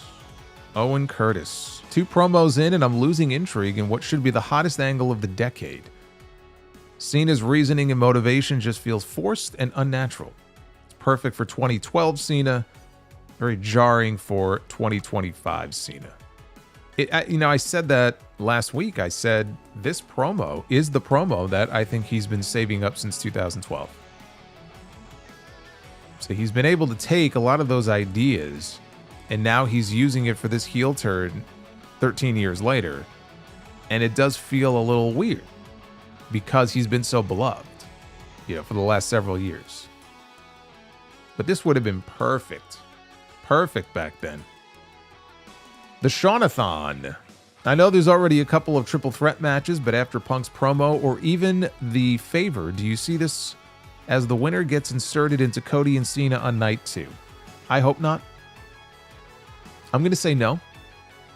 I just don't think it's necessary. I don't think it's needed. Joseph. I thought this was a dreadful episode for Cena. It felt so forced. New Day being fumbled is he says missing me off. I think meant pissing me off. And Gunther deserves better. Yeah. I don't disagree. The New Day thing is... I mean, the New Day thing is just very strange. Talk about being cooled off. There's no excuse for that. Why is Solomonster a Punk hater? Why does he hate Punk so much? Look at this guy. What did he ever do to him? CM Punk says he works with children. Gonna be some very upset people. The Mount Vernon Kid, Christopher Bennett. A solo, I turned 43 today. I thank God every day that I've seen another day. The hardest part about my mother is not being here to celebrate with me. Well, we are here to celebrate with you, and I am wishing you a very happy birthday. And I know everybody else in the chat is also wishing you a very happy birthday, so I hope it's a great one. And I'm glad that you're spending part of it with me. Alex, sorry, but why has the biggest story heading into WrestleMania opened Raw for the second straight week? Where is the excitement? Where is the intensity? I don't give a shit about long-term booking anymore. We're running out of patience. It's not a matter of not wanting long-term booking. Long-term booking is fine, and telling stories over a period of time is fine. It's just, you know, you want a little bit of excitement on your television show. And we're at a point in time right now where we should be getting more of that. And we're not. So I understand people saying, oh, you got to wait. You got to wait. You got to be patient. I understand that. But people are watching these shows. The best moveset. They're allowed to judge these shows on an individual basis. And right now, a lot of people are not very enchanted with these shows. And that's okay to say. There's nothing wrong with saying that and admitting that. Say his name and Oh my God. appears. I believe in the monster. I believe in the monster. You didn't get Joe Hendry, but you got this In tonight. London, in Paris, in Tokyo, America, Scotland, and Canada, and Mexico. They say, I believe in the monster. I believe in the monster. Oh my God, it is Osakwe. And would you look at this? Osakwe Vasquez just dropped a $200 super chat bomb. Everybody, there were people upset that Joe Hendry was not the mystery partner for Jey Uso on this show. You don't need Joe Hendry. You don't need Joe Hendry. You got the real deal right there. You got the real deal in the Solomonster. Hey, Osakwe, man, holy shit. Thank you, brother. He wanted to show some love tonight. Actually, you know what? I'm going to skip ahead here. I'm going to skip ahead and read his because it's the least I can do. If I can grab it. let me scroll up here. Holy shit. There he is. Just stopping by to show some love, my friend. I'm quite surprised that it took the Jey Uso botch from them to give us the segments that they did tonight. There was a perfect storyline right there that should have been started weeks ago. You know what? I agree with you 100%. I think that after what they did tonight, like I said earlier, I think that they're finally heading in the right direction. And it starts with Jimmy next week, hopefully getting destroyed by Gunther. But just the idea that we can pull some of that old Jey Uso, the one that we saw during the Bloodline days, like the peak of the Bloodline when he was always walking around all pissed off and angry. That's the Jey Uso that we need to start seeing more of here. And if they can get this on track and we could start seeing that in the next couple of weeks, then great. Because right now this feels like a mid-card match. And this is your World Heavyweight Championship. It shouldn't feel that way. I know there were some people doubting him the moment he won the Rumble. Oh, why is Jey Uso wrestling for the World Championship? Because he's super over. And I still feel the same way. The guy is super over. The fans love him. But you gotta do more. You gotta do more. You gotta do better. And right now, the way that they are booking this, it feels like a mid-card match. It feels like an Intercontinental title match, right? Gunther was defending the Intercontinental title a year ago. Now he's the World Heavyweight Champion. So we got to up our game here. So Osakwe, you and I are on the same page. And again, brother, thank you very much for the $200 bomb. Man, we had some confetti even in here. I haven't busted out the confetti in a while.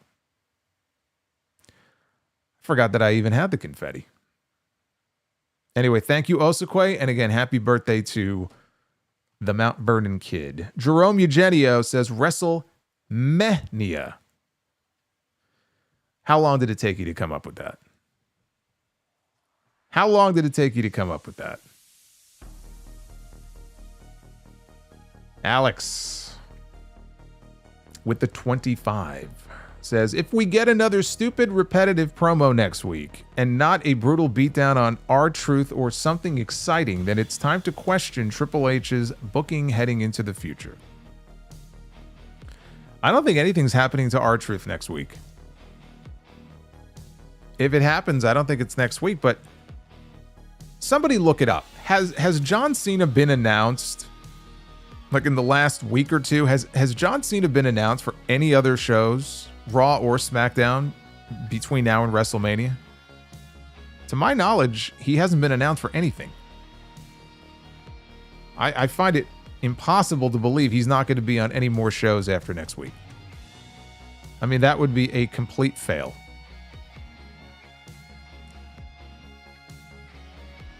MGM Ballin, 8 months of channel membership.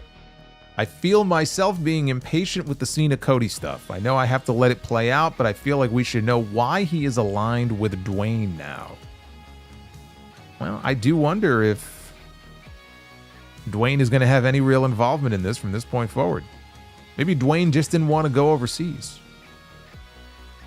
Maybe he didn't want to make the trip overseas. Jeremy Rose, this match is sending Punk over the edge. Heel Punk incoming. No, you can't do that. You can't do that. After that promo that Punk cut on Rock and Cena a few weeks ago, you're going to turn him heel? It'd be like turning John Cena back to being a babyface after WrestleMania. It'd be the stupidest fucking thing that you could do. Come on, dude. We need heel Cena against babyface Punk once. After that, you could do whatever you want. You could do a double turn after that if you want to, okay? But you can't turn one or the other before we get the match. You can't do that. MGM Ballin', here's to hoping we get Maven in the main event of Be the Booker. Automatic Bell. Well, I think we just found Maven's burner here on YouTube. Chaotic. Solo, it's WrestleMania 35 all over again. A bunch of matches with no real interest. Or WrestleMania 27, 32, 34. Well, I was at WrestleMania 35, and I had a lot of interest going into the Daniel Bryan Kofi Kingston match. Because I bought into Kofi Mania. Shut the fuck up. So you can't say that. Fuck that tree. Thank you, Chris Ludek. I bought into Kofi Mania. The other matches on the card, you're probably right. That's why that was the last WrestleMania that I ever went to. Although something happened after that WrestleMania, so I don't think anybody was going to WrestleMania the following year. Joseph Stewart, was Edge versus John Cena supposed to happen at WrestleMania 22 originally before Triple H changed it to him and Cena? I don't know about Triple H changing it. I'm not aware of that being the original plan. I think that it should have been John Cena and Edge. I think Edge definitely felt slighted by that. Edge cashed in his Money in the Bank, won the World Championship, and ratings went up. There was genuine interest. They could have rode that out until WrestleMania. Instead, they turn around at the Royal Rumble and they take it right off of him. You know, but Triple H had to have his story. Ultimately, it was Vince McMahon's call. You can't just blame Triple H for that. We got Seymour. Seymour Tang is with us with the $20 super chat. Oh, Jeremy, I didn't read the rest of your question. Hold on a second. Did I miss part of your question? Was I distracted? Hold on. There we go. Cena should go at the London crowd. Tell them he's no longer backing a London WrestleMania. Okay, see that actually I like. He should specifically say that he is going to lobby TKO management to make sure that London never gets a WrestleMania. That will get him nuclear heat next week.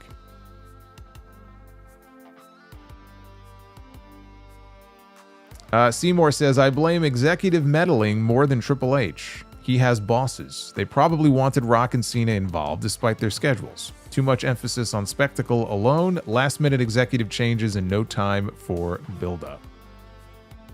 Well, you know, it's interesting because that is a relatively new dynamic that we never really thought about before, which is that there are people above Triple H, but at the same time, I think maybe it's more a case of Triple H wanting to impress his bosses than any sort of directive that he would have been given. Like, they were already on the show. The thing is, like, Cena was already on the show.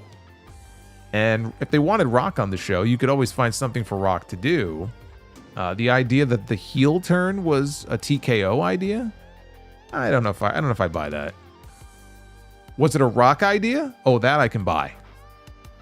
That I can buy. I can absolutely believe the story, and I think it was Meltzer who put it out, and I know it's Meltzer, but that Rock wanted Cody to be the one going heel. Like, Cody would be his champion. And Cody and people got in Cody's ear and were like, this is a terrible fucking idea. And Triple H supposedly thought it was a terrible idea. And Cody turned it down and said, no, I'm not going heel. And John Cena was the second choice, and John Cena was like, yeah, I'll do it. So they never even had to ask, like, CM Punk or anybody. Cena was like, yeah, I'll do it. That I can believe. And Rock is somebody, you know, he may not be the final boss for real, but you know what? I don't think it's that far off from reality where if Rock has an idea or if Rock wants to do something, you know, I mean, Cody supposedly told him no, but like most of the time, who's going to say no? Like, if Rock really wants something, he can make it happen. So I could see where maybe Rock would have exerted, not Ari Emanuel necessarily. Yeah, imagine Ari reading Raw scripts. Yeah, I think he's got better things to do with his time. We are 9 out of 10. Look at that on that Super Chat goal. Jeremy Rose says, I was hoping they got creative with the Io Rhea Bianca situation. A match each night would be better than another triple threat. You know, that's interesting. I hadn't even really thought about that. What if you were to split it up? Instead of doing a triple threat match, what if you did, let's say, Io and Bianca on night 1, and then the winner would defend against Rhea on night 2? Like, I could see something like that. Maybe if they weren't already doing Rhea's rematch tomorrow, or not tomorrow, but the next Raw, I might be able to buy into that a little bit better even. But yeah, I mean, look, when you have 2 nights, you can play around with them. I hadn't even really thought about that. Hardy Punk, heel Cena with the $2 super chat. What do we get?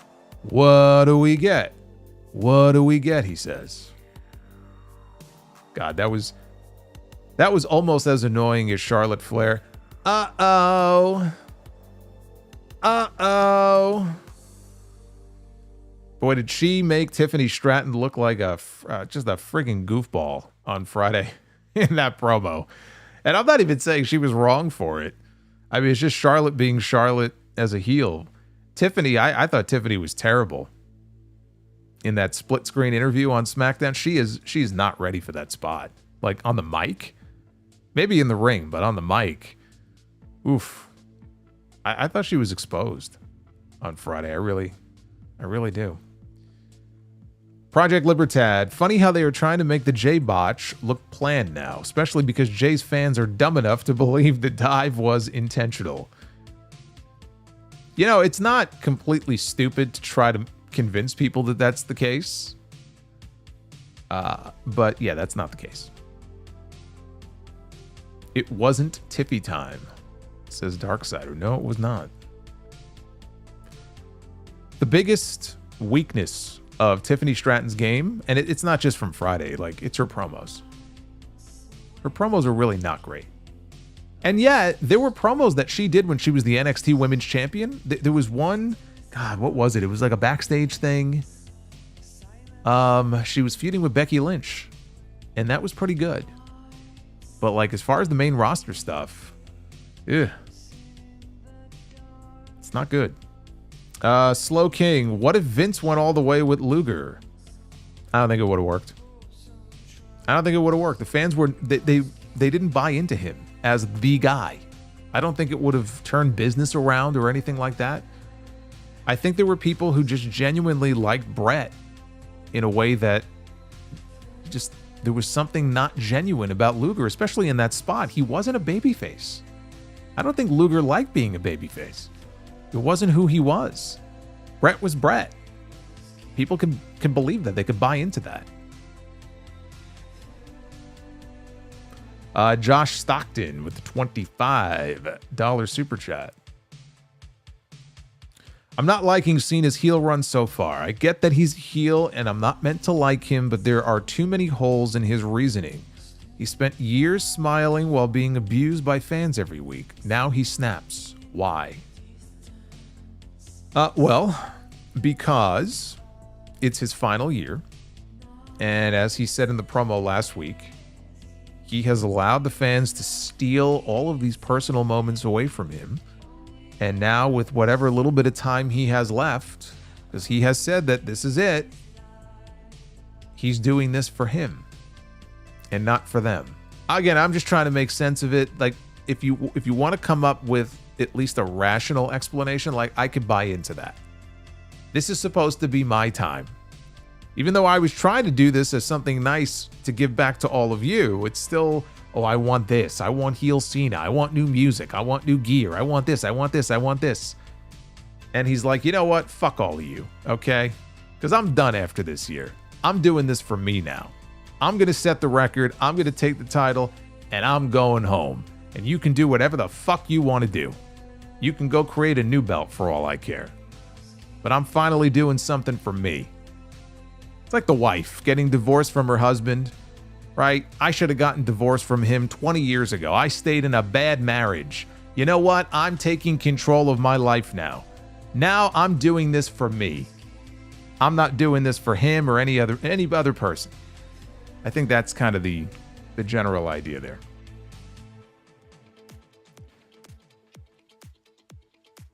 They should have like a little bubble in the corner of the TV screen where like my face pops up and I try to explain these things. Like when the segment is over, it's like the Solomonster's head pops up on TV.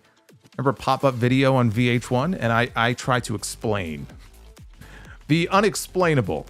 I try to explain to people what they just saw and why it makes sense. That could be the new gimmick.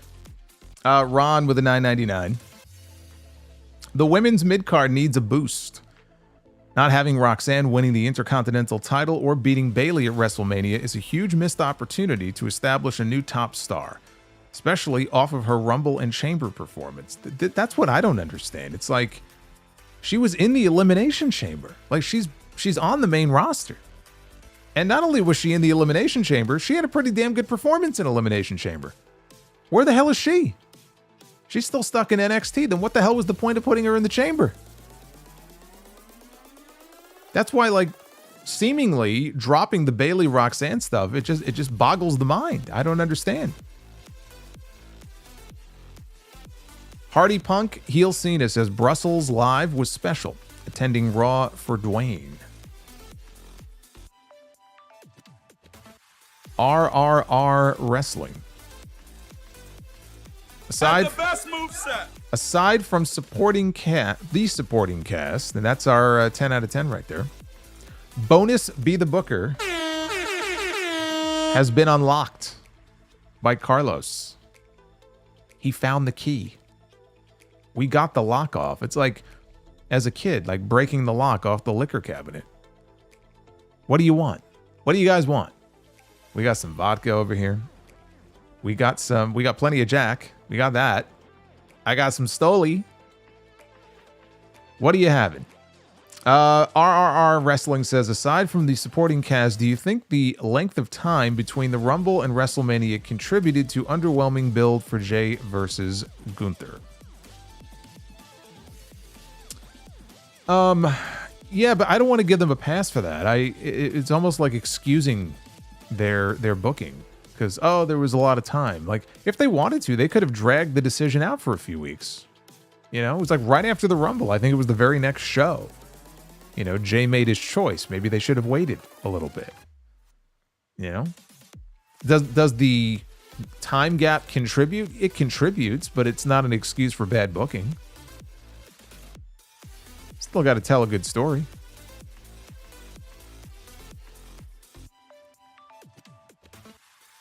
Josh Stockton. I love the fact that Daddy Cool by Boney M has become Cody's new chant. Reminds me of going to the football, soccer for all you Americans. Keep up the good work, Solo. Much love as always. Daddy Cool by Boney M. Is that like Big Daddy Cool?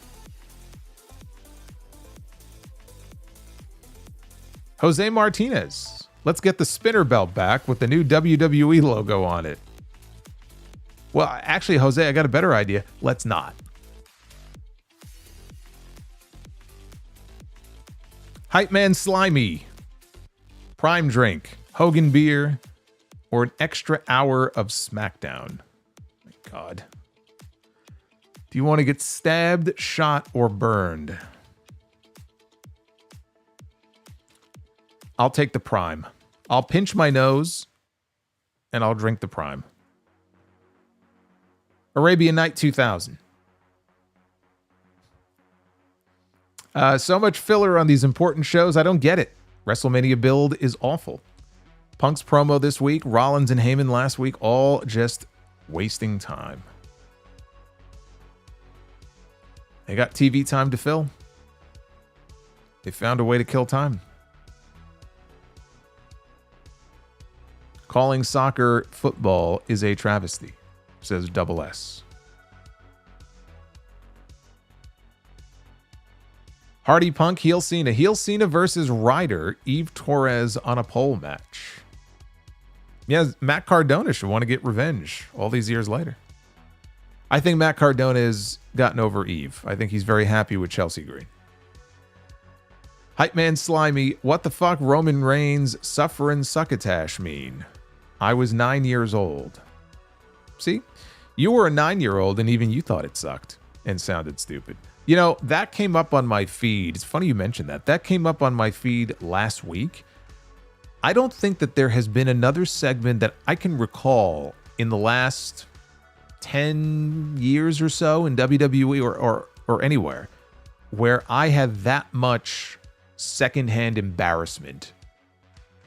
I mean, there are definitely segments on wrestling shows where I've been embarrassed in WWE and AEW, but like the secondhand embarrassment of watching that, and then when he looks in the camera and winks, ugh, my God.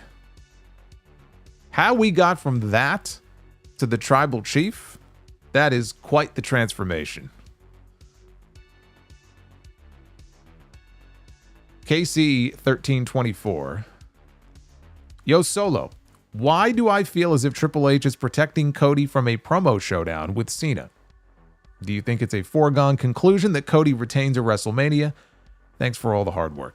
No, not at all. I don't think anything is a foregone conclusion. I'm just saying, as I sit here at this moment, just based on these first two confrontations that we've seen and the types of heel promos that Cena's been cutting, if you ask me, who am I leaning more towards right now? Who do I think is going to win? I would be leaning towards Cody. But that could change in a few weeks. You know, that's why I don't do my predictions until the week of. But at this moment, I think it's very possible Cody retains. Maybe he gets a Stone Cold assist if Rock is there. If Rock is there and tries to get involved. I just think, you know, heel Cena with that title defending against Randy Orton in St. Louis at Backlash, man. Too good to pass that up. JS Warrior 19, this WrestleMania feels like, hey, we can't beat last year's WrestleMania, so let's get our shit in and get out and get to Backlash. I'm sure WrestleMania will be good the day of the event, but this build is just boring. There have been some WrestleManias with pretty fucking boring builds that end up being really good WrestleManias. So I'm not saying that because I'm not impressed by the build that the WrestleMania show itself is going to suck. But we still got 4 more weeks until we get there, and I would like to see a little more than what we're getting. That's what I'm saying. Yo-Yo Sup. Liv and Raquel stalling until they are in the US so Alexa can sit out the European tour. It will be Alexa and Nikki against Liv and Raquel. That's where I thought it was going. Maybe it still is. It's too bad. I thought that you would think there would be a lot of fans in these countries who would want to see Alexa Bliss. You heard that pop that she got at the Royal Rumble.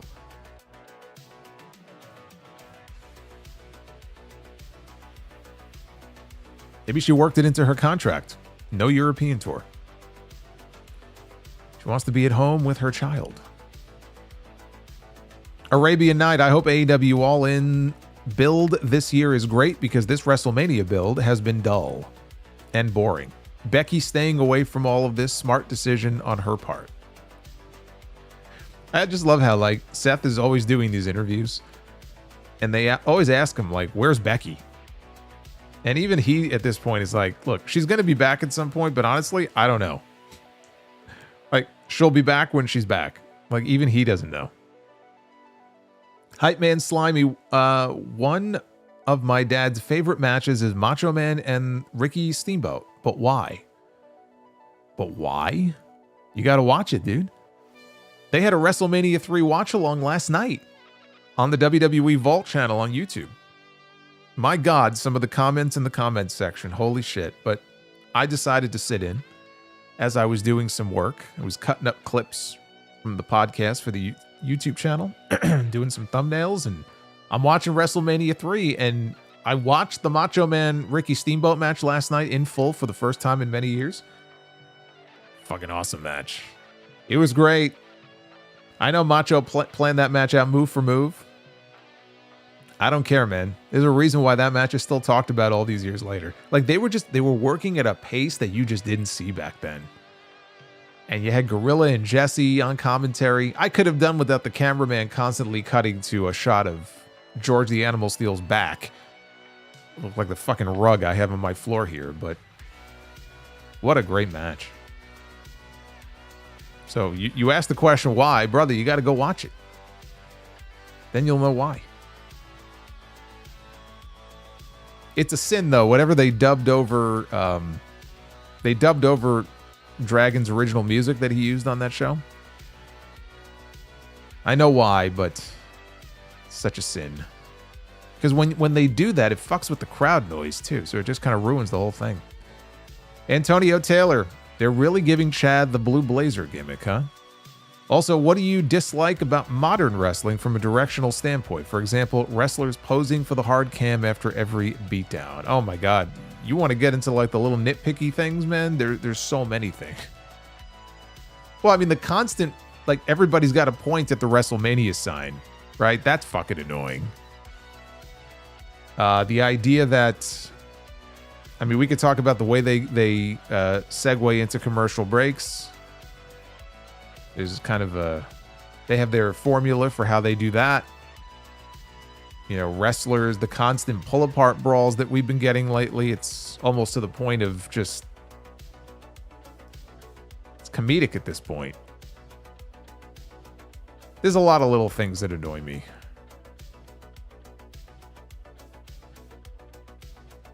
Yo-Yo Sup says, between Jey and Gunther, Rhea, Io, and Bianca, and Tiff and Charlotte, they are having a competition to see who can have the worst build.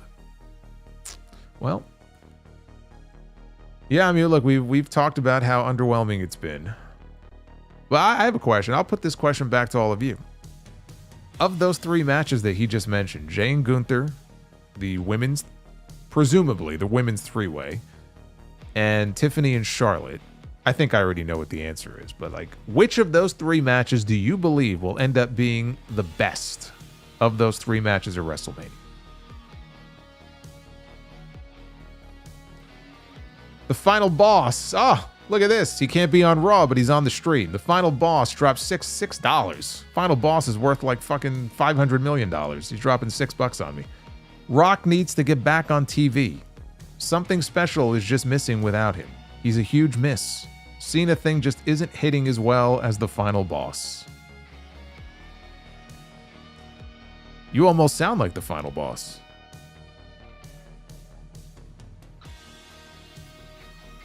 Something's definitely missing.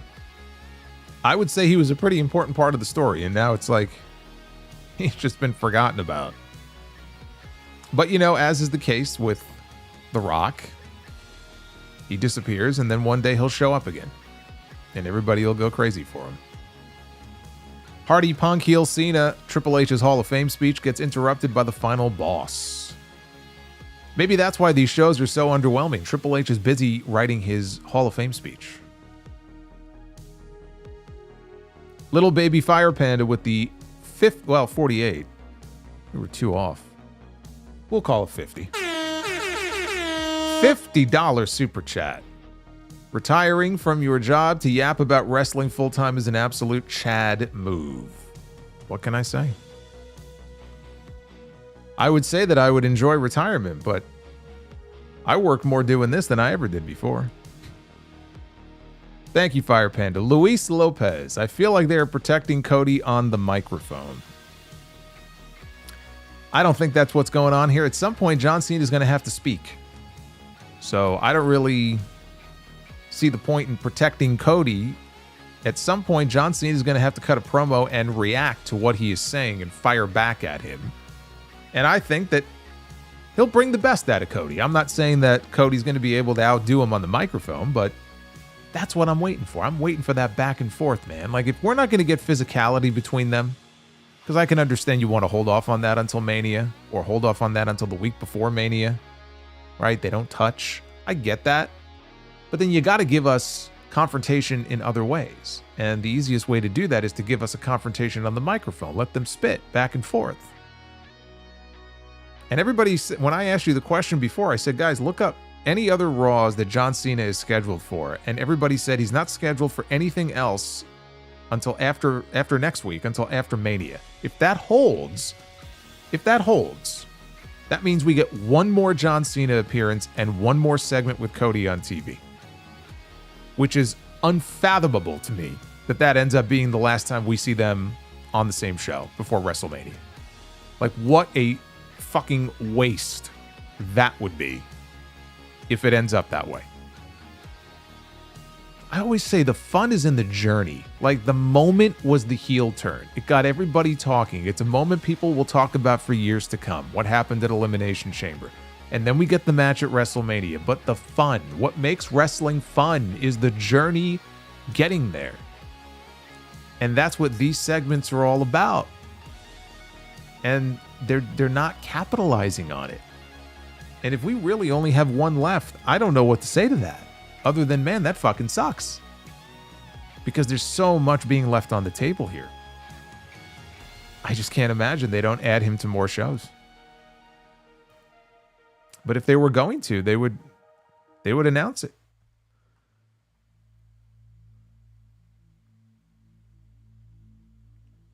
Bobby's World gifted a channel membership to Dawn. So Dawn Clark is now a channel member. Todd Warner with 27 months says, congrats on the retirement solo. Betting on yourself and succeeding is boss. Thank you, Todd. I appreciate that. I mentioned that on the podcast this weekend. Celebrated my 20-year anniversary on Saturday, working in public relations. And I'm going to be winding that down. So by the end of next month, I'll pretty much be done with that. But Been focusing mostly on the show and the channel for a while now anyway.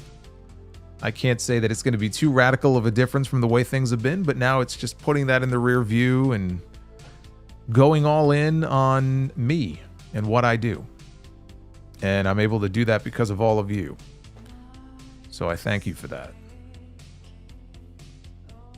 Rarely Even says, I see Penta taking the Intercontinental title sooner rather than later. I think they want to get that title off of him.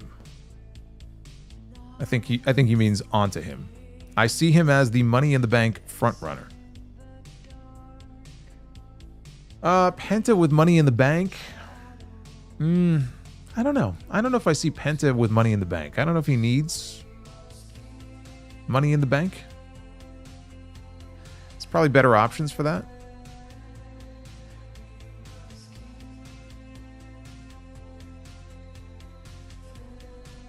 $2K25 my rise when? Once I have a chance to go hands-on with the game. The game is downloaded. I actually have not had time yet to play it because there's been so much work. That's why this idea of retirement is like so foreign to me. Like, yeah, I'm retiring. I am retiring from that career in that field, but I would hardly call it a retirement. But we'll get to 2K25 soon enough. I'm hoping this week. We got Aldis. Yes, it is. Take it all in, everybody. It's our friend Aldis Dick and Balls with the $2 super chat. Solomonster, you kind of look like Chad Gable. Add another one to the list of people I look like. Jeremy Rose. Gable probably doing something with Ray at WrestleMania, so how is it a bad thing? The roster is stacked and there's only so many top spots. Yeah, I mean, I'm just saying there are people who think that Chad Gable should be in a much higher spot than what they have him doing. And I'm just happy he will have some role on the WrestleMania card this year.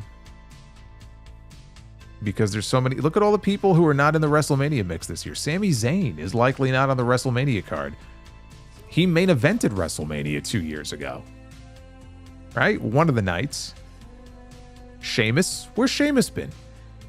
I thought Sheamus would be involved in the Intercontinental title picture in some way. He hasn't even been on TV. You would think he'd be a big smash hit on these international shows. Where the fuck has he been?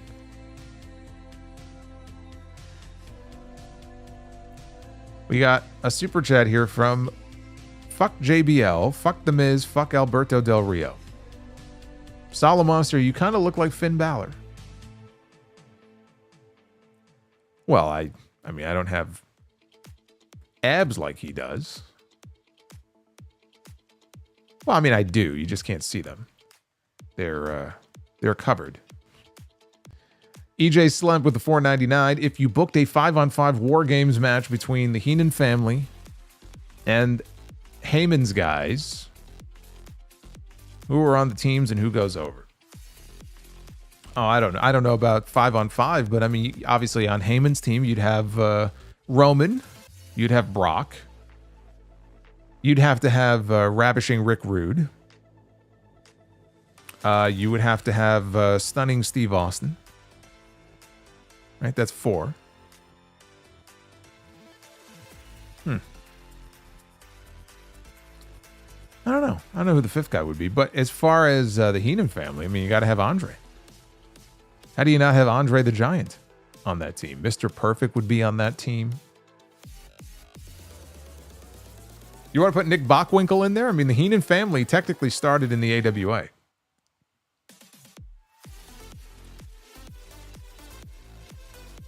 Get Bockwinkel on there, no? I don't know, but it would be some combination of those guys. Who goes over? I mean, honestly, you look at the makeup of the Dangerous Alliance, we'll call them. I think Team Heyman goes over. Nick Grasso, I finally saw the Iron Claw last night. Thought it was very good. Just didn't like that they cut Chris Von Erich from the movie. Also, why was Kevin 3 times bigger than Kerry? And Ric Flair was just... No, Ric Flair was the worst part of the entire movie. It was almost as if they cast Ric Flair in a comedic role. Like he just, it was so bad that it had to be done on purpose. And yeah, Chris Von Erich is not acknowledged at all. It's like he just basically didn't even exist. There's our friend Osakwe with that $200 bomb from earlier that blew us all away. Again, I read his message before and am in agreement. Osakwe again, thank you, my friend. Very much appreciated.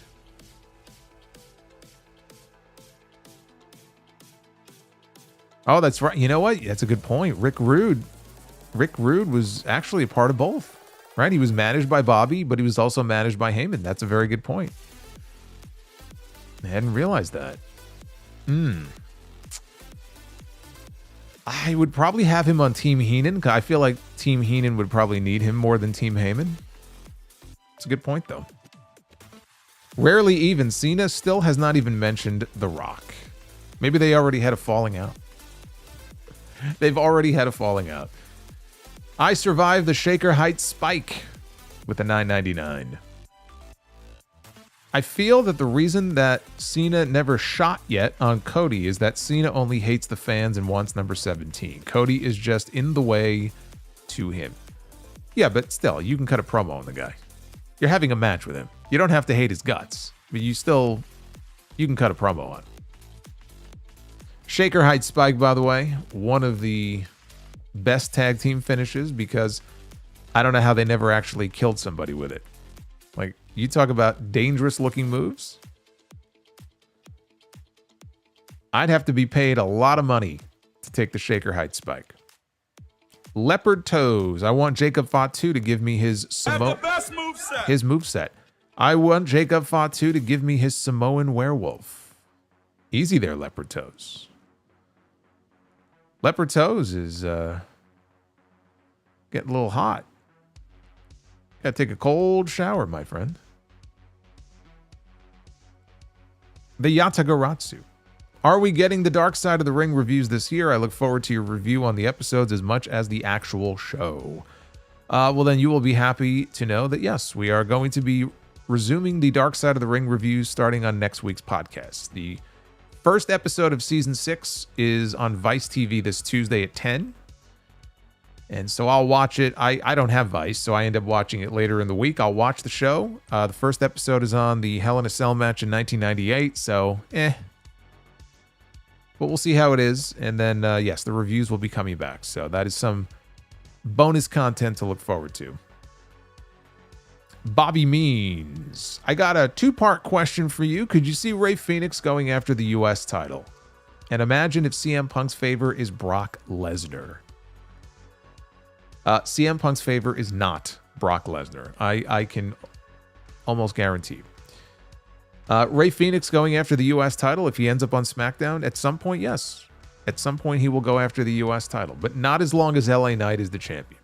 It would have to be a heel. In Bobby's World, thank you for the gifted membership to Stuart Henderson. Derek Fleming says, how would you fix the New Day? Well, the first thing I would do is I would get them on TV every week.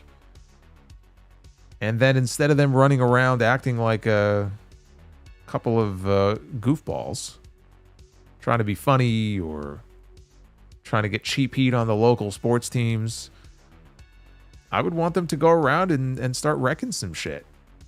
Make people take them seriously. They've been forgotten about over the last few months. Make them remember.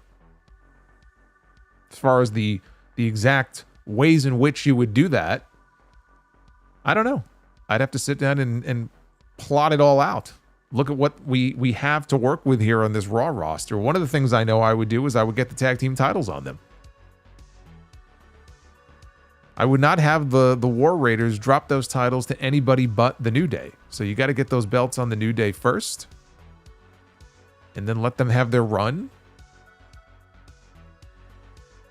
Just get them on TV. Keep them visible.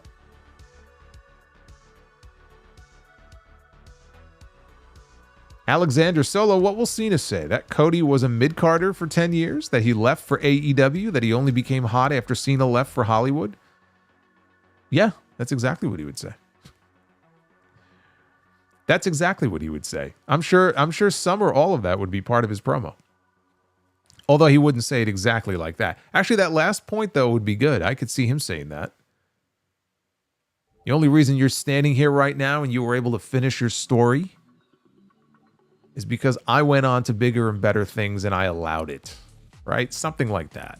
Sounds like something this heel Cena would say. And you're and basically like you're no better and no different than any of these people. Disrespecting me. Trying to crap on my legacy. Trying to stop me from doing what I need to do, which is win number 17. Because Cody is the obstacle in his way. Right? Cody is the only thing standing in his way, stopping him from doing what he feels he needs to do. Chris Ludek, this Cena-Cody segment was a copy of last week with no mention of The Rock again. Are they not letting Cena have an exchange with Cody because they are afraid that Cena will get cheered if he buries Cody? I don't think so. I don't think that's the reason for it. TK Banks, and by the way, if that is the reason why, then they shouldn't have booked the match. If they have such little faith in their champion, then I don't know why they booked this match. TK Banks, first show back in the US is a SmackDown in Chicago. Maybe we get a surprise appearance from The Rock and Cena where we get a beatdown similar to last year. I hope so. I hope they do something. Blue Jay, MJF against Roman Reigns in a promo. Who wins and why? MJF. I mean, if we're just talking as far as promo ability, I mean, MJF is just the better promo. I mean, he'll go for the low-hanging fruit a lot, and sometimes it's kind of cheap. It's like, all right, you can almost see where he's going before he gets there. But I think when push comes to shove, as far as promo ability, Roman has come a long way from the big dog days, but I'm still going with MJF. Blue Jay, NWO Hogan against Hulkamania Hogan. Who goes over? Neither. Neither, because it's in their contracts. They have creative control. They would both pull their creative control card, and the referee would have no idea what to do. So Ric Flair would have to run in, even though he's not part of the match, and he would be pinned by both Hogans.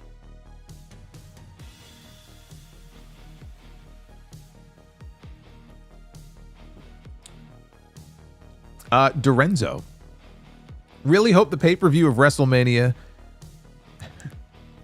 It's a funny way of saying that. Really hope the pay-per-view of WrestleMania. You could just say, really hope WrestleMania. I'll know what you mean. Is good in spite of the build, but my question is, where does this WrestleMania sit in terms of build? I mean, brother, we're not even there yet, so I can't even tell you. Like, we still have 4 weeks. I don't want to start comparing it to past builds. I barely remember some of the builds, honestly. Some of the older ones from like 10 years ago. Jeremy Rose, I feel like Dwayne puts himself into angles and then backs out of the commitment, making Triple H booking look like shit. No, I think Triple H, sometimes his booking is because he makes it look like shit. We don't need to be shifting the blame to anybody else but him. He is the chief content officer, so let's keep the blame squarely where it belongs. Honey Deep Fried Chicken, the next potential candidates to join the final boss. Goldberg, Jey Uso, LA Knight, or Becky Lynch. Nobody, because Rock's not going to be around.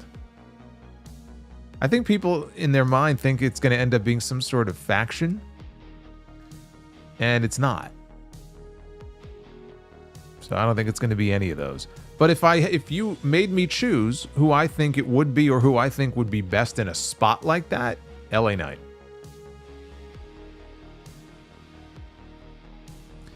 Carlos, bonus be the booker unlocked. Also, Finn Balor standing tall to close the show. It's been a while.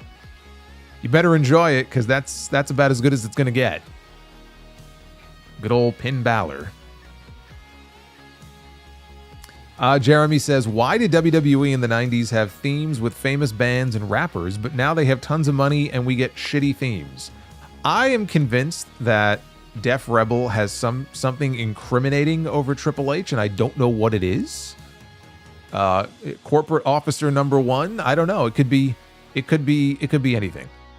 I think they have some kind of damaging photos of him.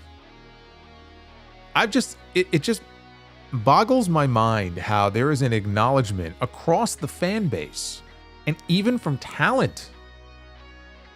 There are talents that will openly mock their own themes sometimes on social media. We get reports about talent complaining to management, like across the board, and yet they won't make a change. I don't get it. I don't get it. What do they have over this company or over this man that we are still getting these shitty Def Rebel specials? I just don't understand it.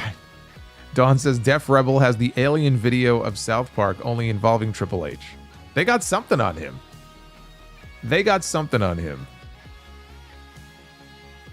Boredom strikes. And then we'll get to Chris AXC, but boredom strikes for the $4.99. Cena was brainwashed by The Rock. Later in the year, we will get Emperor/Vader moment when Cena turns face when he realizes that he was played by The Rock.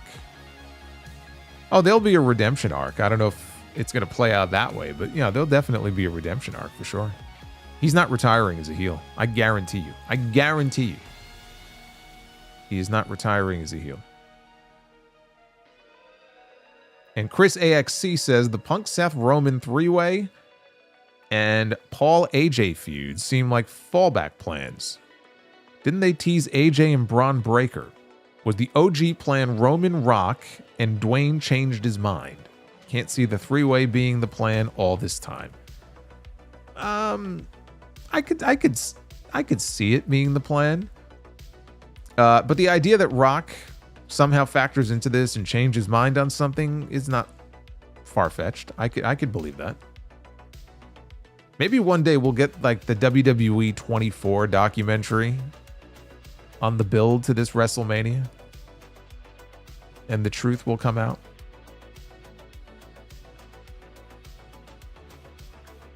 Retro KOH, Cena is holding back against Cody for the same reason he isn't changing his gear or his music. He knows we want it, and we get nothing. Well, then that's pretty shitty, I think. Todd Warner, do you think Jey and Gunther should be the first match at WrestleMania? I know they had championship matches open before. Oh, I was there for an 18-second championship match that opened the show and left me with my jaw dropped. Very upset.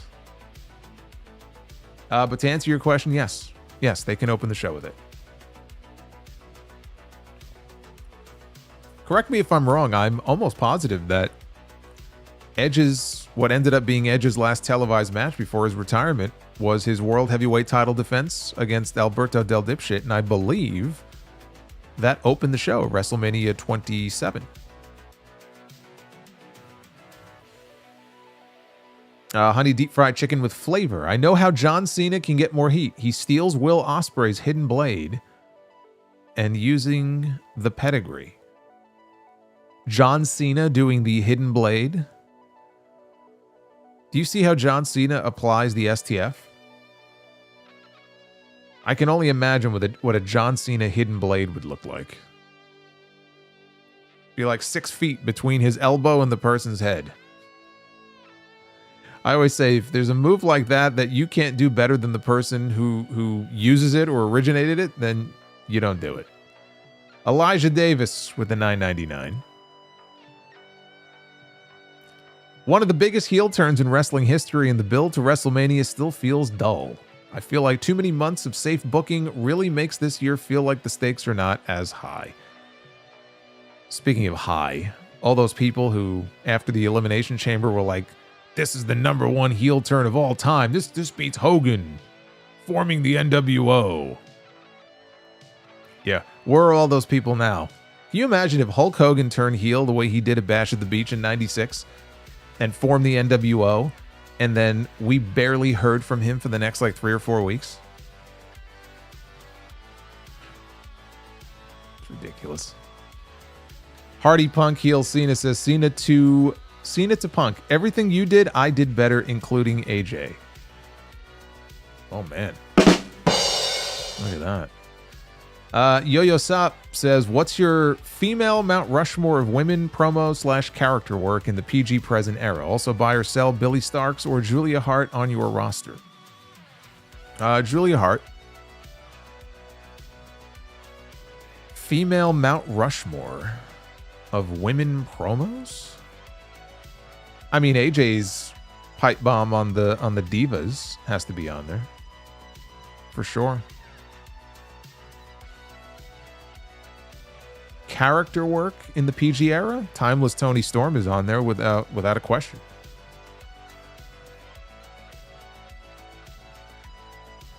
I mean, Timeless Tony Storm is probably the first face that I have on there. Yeah, the AJ Lee promo.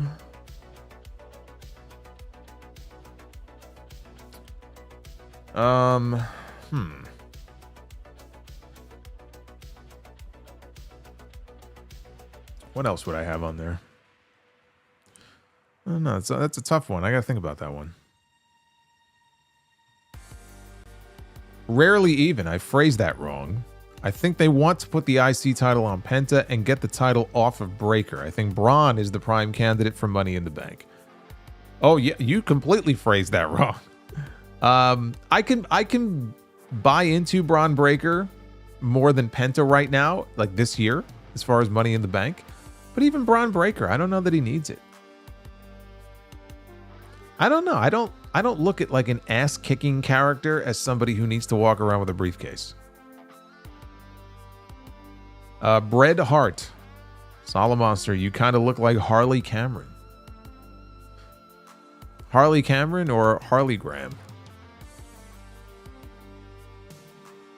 I wish I looked like Harley Cameron. Tonga Loa Superfan. Was the original plan for WrestleMania to be Cody, Cena, and Tonga Loa in a triple threat, and they would call it WrestleMania 41 Triple Mania in honor of Triple H's Hall of Fame induction? I wouldn't be surprised if Dave Meltzer reported that in The Observer, but I'm going to say no. James 1992. Love the content, brother. Would you consider doing a dream card on Fire Pro Wrestling Simulator with JD and doing commentary for the matches? Probably not. Especially because I'm trying to find time to play 2K25. So that right now is my priority. I did, however, for Sound Off Gamer many years ago, I did do the Oregon Trail. And I did a Podcaster's Delight, where I just named a whole bunch of different podcasters in my crew riding in the wagon with me. I think JD was on there. Sam Roberts, I put him in there. Don Tony. They all died. I think Don Tony got dysentery. JD broke his arm. I refused to stop. We kept going. He died. Shit happens. Life goes on. And then ultimately I got typhoid and died. And so that was the end of that. We may have to venture back out on the trail soon. We may need an encore. Jeremy Rose, War Games, Rock, Cena, Travis Scott, and Kevin Owens against Seth. Cody, Jey, Bad Bunny, Sammy. Oh, what? Rock, Cena, Travis Scott, and KO, Seth against Cody, Jey, Yeah, let me know how that dream goes. Because that's not happening. I still think it's adorable that there are people who think Rock is going to wrestle anywhere but WrestleMania.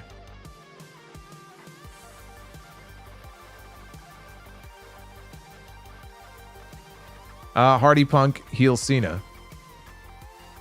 Yeah, Oregon Trail, man, it's brutal. It take no prisoners there. Says, prayers for Bash 8. May his cat rest in peace on Undertaker's birthday. Did Bash's cat pass away? I'm sorry to hear that if that's true. I'm sorry to hear that.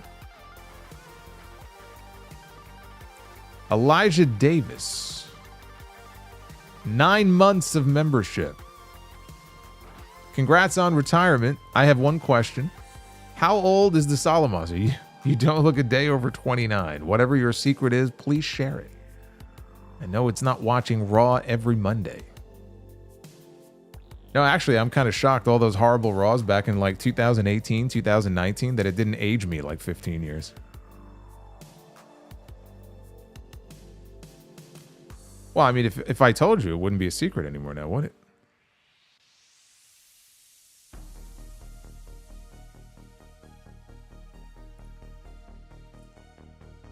Elijah, I don't know how old you are, but I'm going to say I'm older than you. And the 80s were the best decade. If that gives you a sense. I always like people guessing to see if they guess correctly.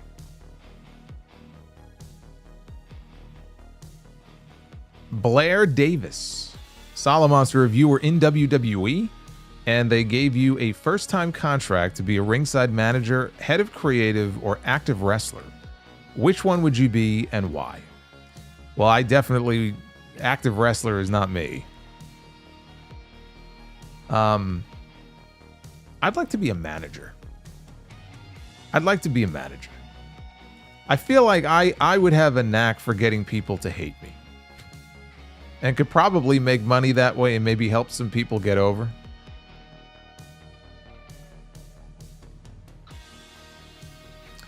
Tonga Loa Superfan.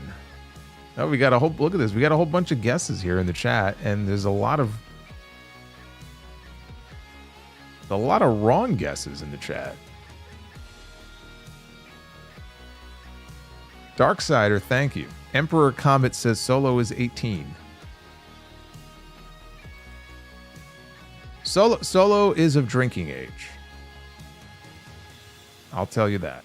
Tongaloa says there's going to be a $25,000 per person lunch with John Cena, $10,000 with Cody bus tour, $5,000 Shawn Michaels watch along at WrestleMania. I'm surprised there are people who are willing to pay just for that. You don't even get a WrestleMania ticket. You just get a lunch or a tour. That is true, and that reminds me, they had something with Hulk Hogan where and maybe this was to watch WrestleMania, but it was like $9,000, I think, to sit in a suite with Hulk Hogan and maybe watch the show or something like that. And then nobody was buying it, and so they lowered it to like $6,000. And correct me if I'm wrong, but I thought I saw something earlier today that they pulled it. I think they canceled the entire thing. Because who the fuck wants to sit with him and watch WrestleMania? So I don't think they're doing that one anymore. That's too bad. Solomonster was there when George Hackenschmidt started his career in the early 1900s. Those are the earliest sound-offs. I wish I would have recorded those, man. You should have heard the promos I was cutting on Hackenschmidt, some of those fucking botch fests that he had. Those were some of my best rants. Don't get me started on that Gorgeous George guy. Blue Jay. But Solo, Tony Storm don't count because she's AEW. Oh, I know. Retro KOH, what is the first WrestleMania that you saw after becoming a fan? Mine was WrestleMania 14. My first WrestleMania that I watched after becoming a fan was 3. Because my earliest memories were the angles to set up Savage and Steamboat, so it had to be 3. It was 3 or 4, but I'm almost positive it was 3.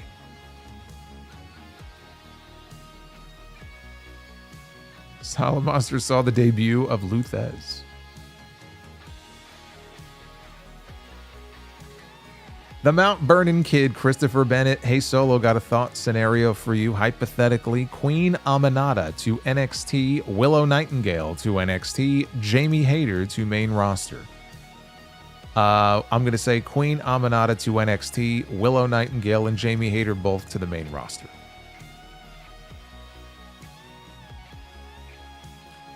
And finally, the Mount Vernon Kid, Christopher Bennett.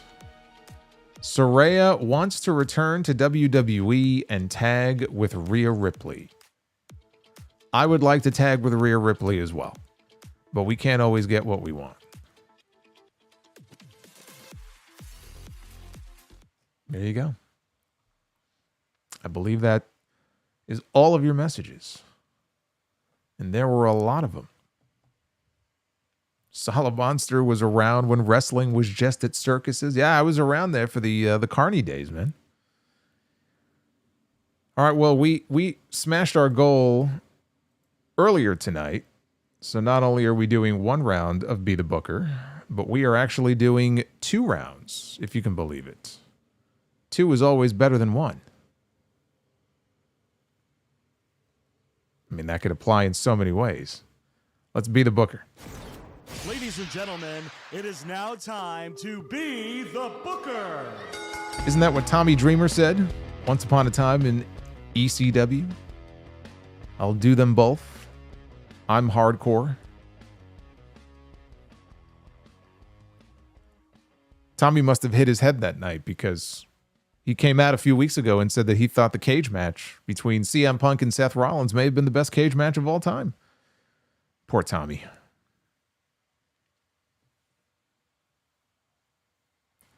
All right, we're going to start with Tag Team Be the Booker, and I could already see where this is going.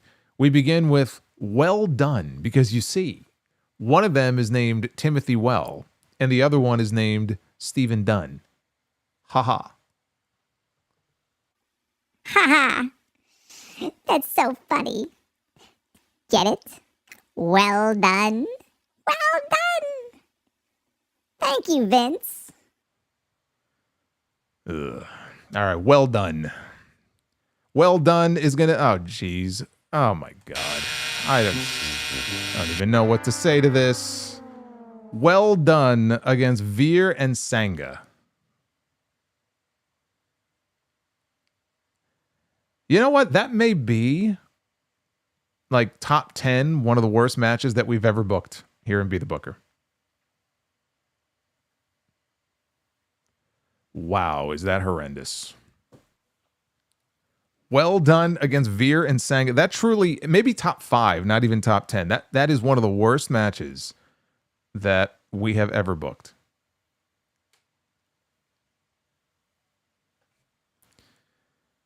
We have Bayley, the former WWE Women's Champion, Bayley. This is going to depend. Let's see who she's sharing the ring with here. There you go. Bayley and Toni Storm. It's not even timeless. It's just Toni Storm, but that's okay because Toni Storm is awesome. In any iteration, Toni Storm is awesome. All right.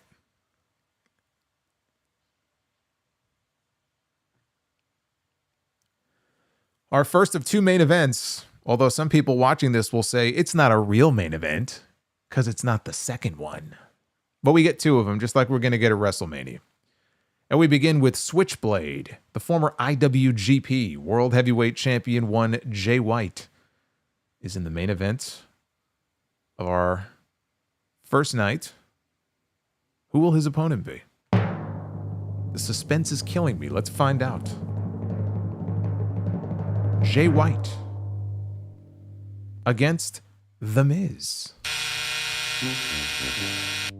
Jay White and The Miz. Not the main event I was hoping for.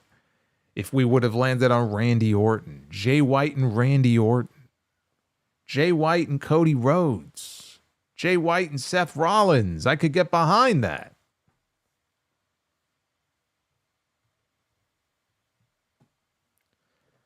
One for 3. That was a fail. So now we move on to round 2, and this time we get to pick stipulations. I think we'll do the women's match first. Why don't we do the women's match first? We'll pick a stipulation for the women's match. It's going to be a hardcore match, which we get on television every week. Hardcore matches don't mean what they used to, unfortunately. Women's hardcore match with Bull Nakano. See, I could definitely picture Bull Nakano in a hardcore match. This works really well. Bull Nakano, former WWE Women's Champion, against Natalya in a hardcore match. Two veterans of the ring. Give them some plunder. I think that could be good.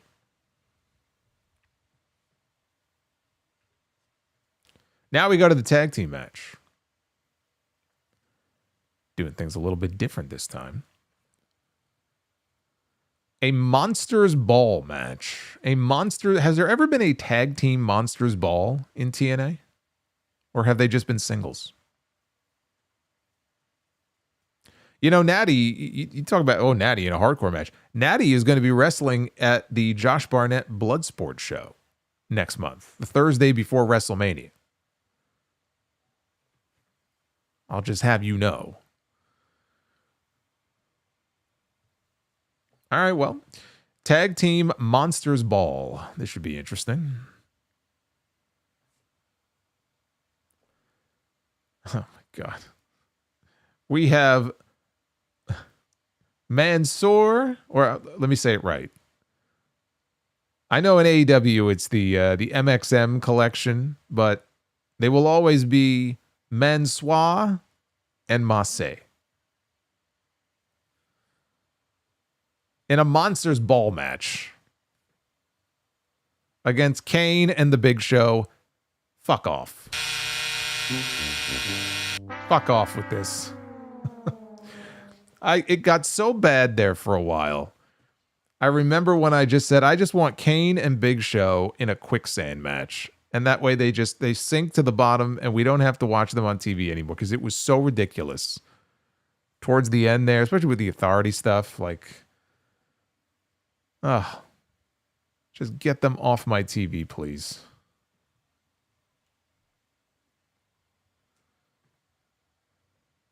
All right, that's a bell and a buzz. So at least we're not going to have a sweep. We're not going to have a sweep either way. But let's see if we can end this on a high note here. We had such a good night. We have to end with a good main event. It's the APA Invitational. I believe that is the Easter Bunny who is being assaulted there by Bradshaw. The APA Invitational. So basically, it's like a barroom fight in the arena. Anything goes. It's just mass chaos. That's what this is. If you're not familiar with what the APA Invitational is.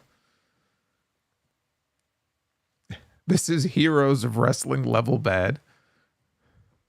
I wouldn't go that far. APA Invitational. Are you fucking kidding me with this? Why does The Miz keep popping up?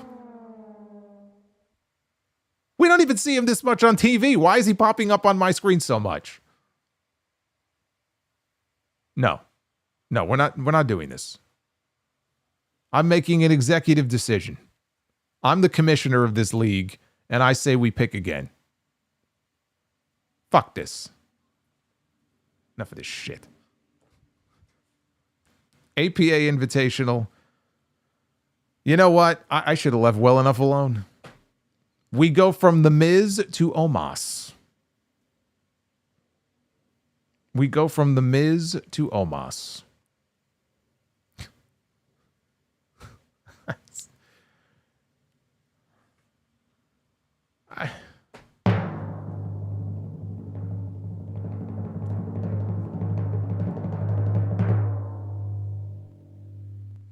Omos against Big Daddy Cool Diesel.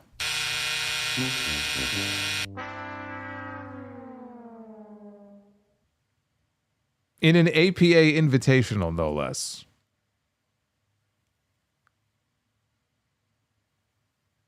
Amazing. Vince Russo has struck again.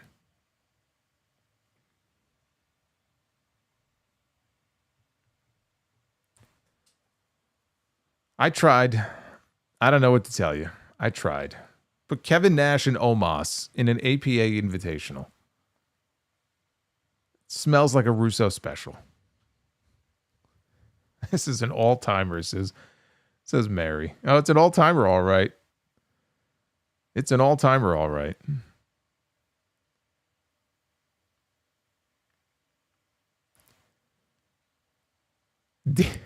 TK Banks says Diesel Mabel vibes. Are you comparing Omos to Mabel? It's kind of an insult to Omos, is it not? Todd says I would have died if the Miz popped up again. I would have pulled the plug. I would have pulled the cable plugs literally out of this fucking machine, and that would have been the end of it.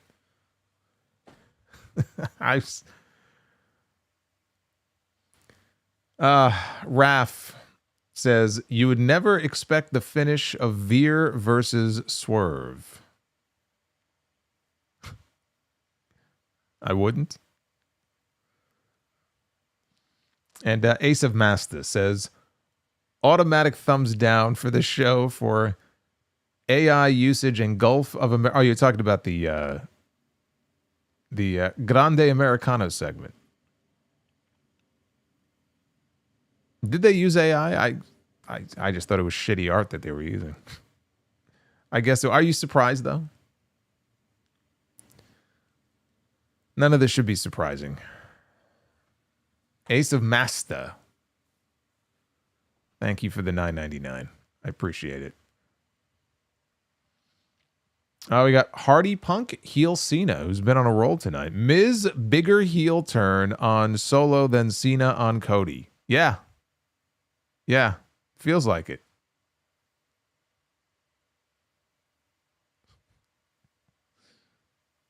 Literally 6 fingers on some of those people. Some of the people in the video, I didn't even notice that. Had 6 fingers. Well, maybe they were born with some kind of deformity and they had, extra fingers and toes and stuff. It happens. It's like a common thing, apparently. I don't know. Maybe Grande Americano has a third eyeball somewhere. Most definitely AI. They probably just plugged it into Grok or something. Lazy bastards. Bobby's World with a gifted membership to, I am not even going to try to pronounce that. But congrats. I don't want to butcher your name, so I'm not gonna try. But thank you, brother.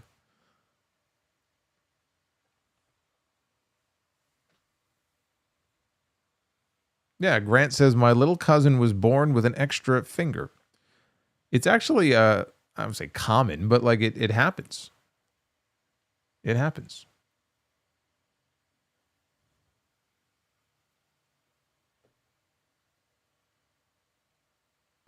Diesel injury percentage versus Omos, 96.8%.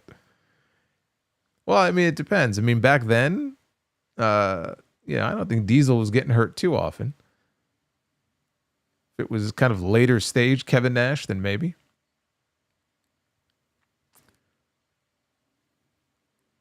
Should Austin Theory be sent back to NXT for a gimmick change? Austin Theory should be sent to AEW because he has been killed in WWE.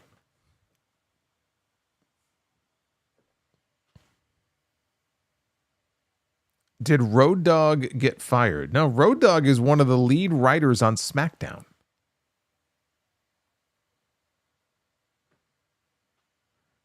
Steve Mello. Shout out to Steve Mello. Thank you, Steve.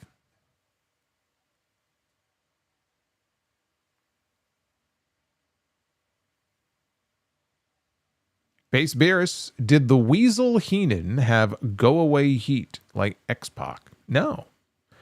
People always were laughing and having fun when he was out there because they enjoyed poking fun at him. Heenan was like the opposite of go away heat. Heenan was the heel that you were entertained by and you wanted to see him get his comeuppance. That's the opposite of go away heat. I don't know anybody who saw Bobby Heenan back in his prime as a manager on your television screen and said, man, I'm changing the channel. Get this guy off my TV. It's impossible.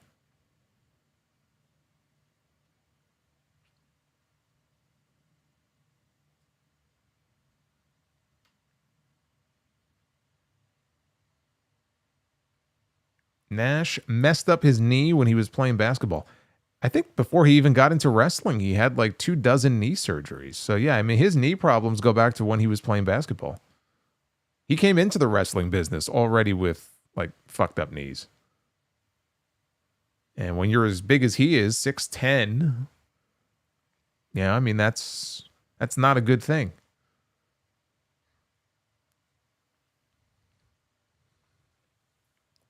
Yeah, Bobby was the best. Bobby could do it all.